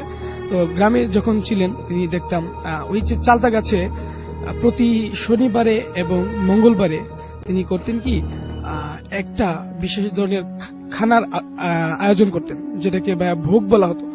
আপনি হয়তো বা ভাইয়া ভোগ বলতে অনেকে আমাদের বুঝে না। তো ভোগ হচ্ছে যে একটা, এটা বুঝানো লাগবে না, ভূত এফএম যারা শোনেন তারা আমি শিওর যে বোঝেন। ওই টাইপের মানে আধ্যাত্মিক কিছু ভূতের খাবার। তো সেখানে গজার মাছ এবং রাজহাঁসের ডিম, কাঁচা রসগোল্লা এগুলো থাকতো। সো এটা গোধূলি বেলায় সন্ধ্যার টাইমে, মানে এখনো মাগরিবের আজান দিবে দিবে ভাব, এই অন্ধকার টাইমে গাছের নিচে এই খাবারটা দিতেন তিনি, কলা পাতায় করে দিতেন। তো হঠাৎ আমি দেখতাম খাবারটা দেওয়ার সাথে সাথে অনেক অনেক শত শত কাক উড়ে এসে খাবারটা খেয়ে নিত, কোনো খাবারই বাকি থাকতো না, খাবারটা খেয়ে নিত। তো একদিন বড় চাচাকে আমি দেখলাম যে যখন সে খাবারটা দিয়েছে, সো সব খাবারই সেখানে খেয়ে নিয়েছে, বাট একটা কাঁচা রসগোল্লা বাকি ছিল, এটা খাইনি। সো আমি চাচাকে জিজ্ঞেস করলাম যে চাচা, এটা কেন খাইনি, এই খাবারটা কেন বাকি রয়েছে? তখন সে আমাকে কোনো রকমের কোনো উত্তর না দিয়ে এই কাঁচা রসগোল্লাটা পানিতে ফেলে দিল। ফেলে দেওয়ার পরে আমাকে কোনো উত্তর দিল না, এবং সে আমাকে বলল, তোমরা এই বাড়ির এই চালতা গাছের নিচে তোমরা আসবে না, তাছাড়া সব জায়গায় তোমরা যাতায়াত করতে পারো, সমস্যা নেই। আর আমাকে বলেছে রাত নিশীতে যেন আমি বাইরে না থাকি। কিন্তু আমার চাচার একটা অভ্যাস ছিল, সে মধ্যরাতে বিভিন্ন এই যে ইংরেজ আমলে বানানো ব্রিজগুলো, এই টাইপের ব্রিজ, বড় বড় গাছের নিচে বসে বসে বাঁশি বাজাইতো, মাঝরাতে সে ঘরে ফিরতো। তো এরকম হইতো। তো একদিন রাসেল ভাইয়া, আমার এক বন্ধু সে অসুস্থ ছিল, সে কাব্য, তারপর তার ভাইয়া ছিল শিশির, সে আমাকে ফোন দিয়ে বলেছে রক্ত লাগবে। তো আমি তাকে রক্ত দিতে গেলাম, আমি হচ্ছে বি পজিটিভ, সাথে আমার ভাই রনিকে নিয়ে গেলাম। সো ভাইয়া তারপরে রক্ত দিয়ে যখন আমি বাড়িতে ফিরবো, তখন খুব মাঝরাত হয়ে গিয়েছে ভাইয়া, এটা প্রায় আপনার 2টা বেজে, প্রায় ঘড়িতে 2টার পরে হয়ে গেছে, 10-15 হবে। সো আমি আম গাছের এই যে রাস্তাটা দিয়ে ফিরবো, তখন আমি এই রনিকে পাঠিয়ে দিয়ে আমি যখন একা একা ফিরতেছি, তখন আমি দেখলাম আম গাছটা দিয়ে যখন আমি ক্রস করব, তখন আমি এখানে দেখলাম একটা সাদা ধবধবা কাপড় পরে এক বৃদ্ধ মহিলা আম গাছের নিচে, তিনি গুনগুন গুনগুন গুনগুন করে কান্নার আওয়াজ করছেন। তো আমি যখন মাঝরাতে এটা দেখলাম, আমার মনে হইল যে আমি হ্যালোসিনেশনে ভুগতেছি, মনের ভিতরে একটু ভয় ভয় ছিল, এই জন্য বোধহয় আমি এমনটা প্রত্যক্ষ করতেছি। কিন্তু ভাইয়া আমি অ্যাকচুয়ালি এমনটা দেখার জন্য বা বলার জন্য কখনোই প্রস্তুত ছিলাম না। আমি ঘটনাটা ভালো করে বোঝার জন্য আমি আম গাছটার কাছে গেলাম, গিয়ে দেখি ওই সাদা ধবধবা শাড়ি পরা মহিলাটার হাতে, বৃদ্ধ মহিলার হাতে এক হাতে কিছু ছোট ছোট মুরগির বাচ্চা, আর এক হাতে একটা ছোট বাচ্চা। সে করতেছিল কি, ছোট বাচ্চার আঙ্গুলগুলো এমন ভাবে কামড়াচ্ছিল, আঙ্গুলগুলো থেকে লাল টকটক করে রক্ত পড়তেছিল। তারপরে আমি এই ঘটনাটা দেখার পরে আর এই আম গাছ দিয়ে বাড়িতে যাব সেটা কখনোই পারিনি। আমি পিছন দিকে দৌড় দিলাম, দৌড় দিয়ে আমার এক বন্ধুর বাড়িতে গিয়ে উঠলাম। সেই বাড়ির সামনে গিয়ে যখন আমি পড়ে গিয়েছি, শব্দ শুনে তার আম্মু আমাকে রুমে নিয়ে গেল, এবং আমি সেখানে তারপরে কি হয়েছিল আমি আর বলতে পারি না। তো সকালবেলায় আমি তাকে ঘটনাটা বলার পরে তিনি আমার বড় কাকার কাছে সেটা গিয়ে বললাম। বড় কাকা তখন আমাকে ওই দিনের ঘটনাটা বললো, যে ওই দিন যে রসগোল্লাটা কাকে খায়নি, ওইটা কেন খায়নি, কারণ ওটা কেউ একজন স্পর্শ করেছিল, খেয়ে নিয়েছিল, এই জন্য সেটা খায়নি। তো ওই দিন রাতের বেলা আমার কাকা যখন, আরেকদিন রাতের বেলা আমার কাকা মাঝরাতে যখন বাড়িতে ফিরতেছিল, সে একটা ডিশের মধ্যে কিছু ইলিশ মাছ আর কিছু আরেকটা ঘটনা মনে হয়, না ওই ঘটনাটাই নিয়ে সে বাড়িতে ফিরতেছিল। তখন ওইখানে সে অনুভব করলো কেউ যেন তাকে আম গাছের নিচে পিছন থেকে ডাকতেছে। তো সে এটাকে কান্না দিয়ে, তার নিজে খুব ভারবার লাগতেছে শরীরটা, সে চলে আসলো, সাহস দেখে চলে আসলো। এসে আমার চাচি দরজা খুলে রেখে ঘুমায়, কারণ সে রাত বিরাতে ঘরে ফিরে, এই জন্য। তো সে হঠাৎ করে ধপাস করে রুমের সামনে এসে দরজার ভিতরে রুমে পড়ে গেল। পরে গিয়ে সে যেভাবে পড়লো, যে জায়গাগুলোতে সে আঘাত পেয়েছিল সেই জায়গাগুলো অ্যাবনর্মাল হয়ে গিয়েছিল, সে কথা বলতে পারতো না, বোবা হয়ে গিয়েছিল। তারপর এটা নিয়ে আমরা তাকে অনেক চিকিৎসা দেই, অনেক ট্রিটমেন্ট দেই, এই ভালো না হয় কবিরাজি চিকিৎসাতে যাই, তারপরেও সে যখন ভালো না হয়, তারপরে এইভাবে সে অনেক দিন অ্যাবনর্মাল প্যারালাইসিস ভাবে সে বেঁচে ছিল। তো 1 বছর হয়ে গিয়েছে আমার কাকা মারা যায় এই ঘটনার কারণে। এই ছিল ভাই আমার ঘটনাটা, এটা শেয়ার করতে দেওয়ার জন্য অনেক ধন্যবাদ। থ্যাংক ইউ সো মাচ, আপনি কষ্ট করে এসেছেন সেজন্য আপনাকে অনেক অনেক ধন্যবাদ, এবং আশা করছি যে তার এই ঘটনাটি আপনাদের কাছে ভালো লেগেছে। এবং আজকে আমরা আর বেশি ঘটনা লম্বা করতে চাই না, আমাদের সমস্ত যারা অতিথিরা আছেন তারাও ঘটনা বলে গেছেন, এবং আমি দেখতে পাচ্ছি কামরুল ইসলাম নাইম আমাদের সাথে আছেন ইফতেখার এরিক রিফাত আমাদের সাথে আছেন, হানিফ আমাদের সাথে আছেন, দেখতে পাচ্ছি বিশাল বৈরাগী রাজফির হানিফ আমাদের সাথে আছেন, আমাদের সাথে আছেন বাবা শুভ আমাদের সাথে আছেন, দেখতে পাচ্ছি এছাড়াও আনান আমাদের সাথে আছেন, দেখতে পাচ্ছি আসিফ ইসলাম, তৌহিদ আফ্রিদি আমাদের সাথে আছেন, মনসুরুল ইসলাম তানভীর আমাদের সাথে আছেন, শ্রাবণ সোহেব আমাদের সাথে আছেন, দেখতে পাচ্ছি এছাড়াও আরো অনেকেই। আমরা টুইটারের যারা আছেন তাদের সবকিছু এতক্ষণ ধরে পড়ছিলাম, এবং এরপর আমি একটু ফেসবুকে ঢুকবো। আমাদের সাথে ফেসবুকে এই মুহূর্তে রেডিও ফুর্তি যে পেজটা, সেখানে আছেন মাহফুজ এবং আমাদের সাথে আছেন দেখতে পাচ্ছি আচ্ছা তিনি এভরি উইক যে ভূত এফএম শোনেন সেটাই তিনি জানিয়েছেন। রাজ সুজন আমাদের সাথে আছেন এবং তিনি লিখেছেন আই লাভ ভূত এফএম। আশরাফ বিন রিহাদ আমাদের সাথে আছেন এবং আমাদের সাথে আছেন দেখতে পাচ্ছি তিনি মগবাজার থেকে শুনছেন। শেখ সানোয়ার আহমেদ সানি আমাদের সাথে আছেন দেখতে পাচ্ছি আরো অনেকেই, তার মধ্যে আমি নামটা পড়তে পারছি না, এটা আরবিকে লেখা, তারপরে আবার যে জবর ছাড়া এটা আমি পড়তে পারি না। টুডে আই এম মিসিং ভূত এফএম এবং তিনি বলছেন যে কারণ তিনি সিক। আমাদের সাথে আছেন দেখতে পাচ্ছি রাব্বি গাজী, আমাদের সাথে আছেন দেখতে পাচ্ছি সাদিয়া নওরিন, MH রাকিবুল হাসান আমাদের সাথে আছেন, তানহা তাবাসসুম রিয়া আমাদের সাথে আছেন দেখতে পাচ্ছি SM আবির আমাদের সাথে আছেন, তাসলিমা খাতুন তমা আমাদের সাথে আছেন দেখতে পাচ্ছি, অপসরী প্রিয়া, পিঙ্কি সরকার আমাদের সাথে আছেন, শাহতাজ খান সুমি আমাদের সাথে আছেন, শাহেদ মাহমুদ আমাদের সাথে আছেন, রনক বিশ্বাস লিমন আমাদের সাথে আছেন, তসলিমা খাতুন তমা আমাদের সাথে আছেন দেখতে পাচ্ছি, মিষ্টি সাথী, এছাড়াও মাইদুল আমাদের সাথে আছেন, নুসরাত মিম আমাদের সাথে আছেন সৈকত আহমেদ আসিফ আমাদের সাথে আছেন, জুরাইন আহমেদ আমাদের সাথে আছেন দেখতে পাচ্ছি, রাজীব চৌধুরী, আব্দুল্লাহ আল ইমন আমাদের সাথে আছেন, সৈকত আহমেদ আসিফ আমাদের সাথে আছেন, নুসরাত মিম আমাদের সাথে আছেন, মুরাদ রহমান তাসিন আমাদের সাথে আছেন, শাহরিয়ার পারভেজ আমাদের সাথে আছেন দেখতে পাচ্ছি, আরফিন মুন্না আছেন আমাদের সাথে, তৌহিদুল ইসলাম মিরন আমাদের সাথে আছেন দেখতে পাচ্ছি, আশিক মাহমুদ নীল সহ আরো অনেকে। থ্যাংক ইউ ভেরি মাচ আমাদের সঙ্গে থাকার জন্য। এবং আমাদের আরজে রাসেলের যে পেজটা আছে ফেসবুকে, সেখানে দেখতে পাচ্ছি পারভেজ আমাদের সাথে আছেন এছাড়াও দেখতে পাচ্ছি আরো অনেকেই, আরিয়ান আরাফাত আমাদের সাথে আছেন দেখতে পাচ্ছি, এছাড়াও শ্রাবণ ইসলাম সাহেব আমাদের সাথে আছেন দেখতে পাচ্ছি, ইঞ্জিনিয়ার সাইফুল ইসলাম আরকে আমাদের সাথে আছেন, আরিয়ান আরবি জাই আমাদের সাথে আছেন, আকাশ দাস কার্তিক, মালদ্বীপের আয়নার ঘটনাটা শোনাও। এখনো পর্যন্ত মাসুম ভাইয়ের কাছে অডিও ক্লিপটা আছে, ডেফিনেটলি সেটা শোনাবো। এবং অনেকেই লিখছেন শুকুর আলী শেখ আয়নার ঘটনা শুনতে চান, AU তানভীর আহমেদ আয়নার ঘটনা শুনতে চান।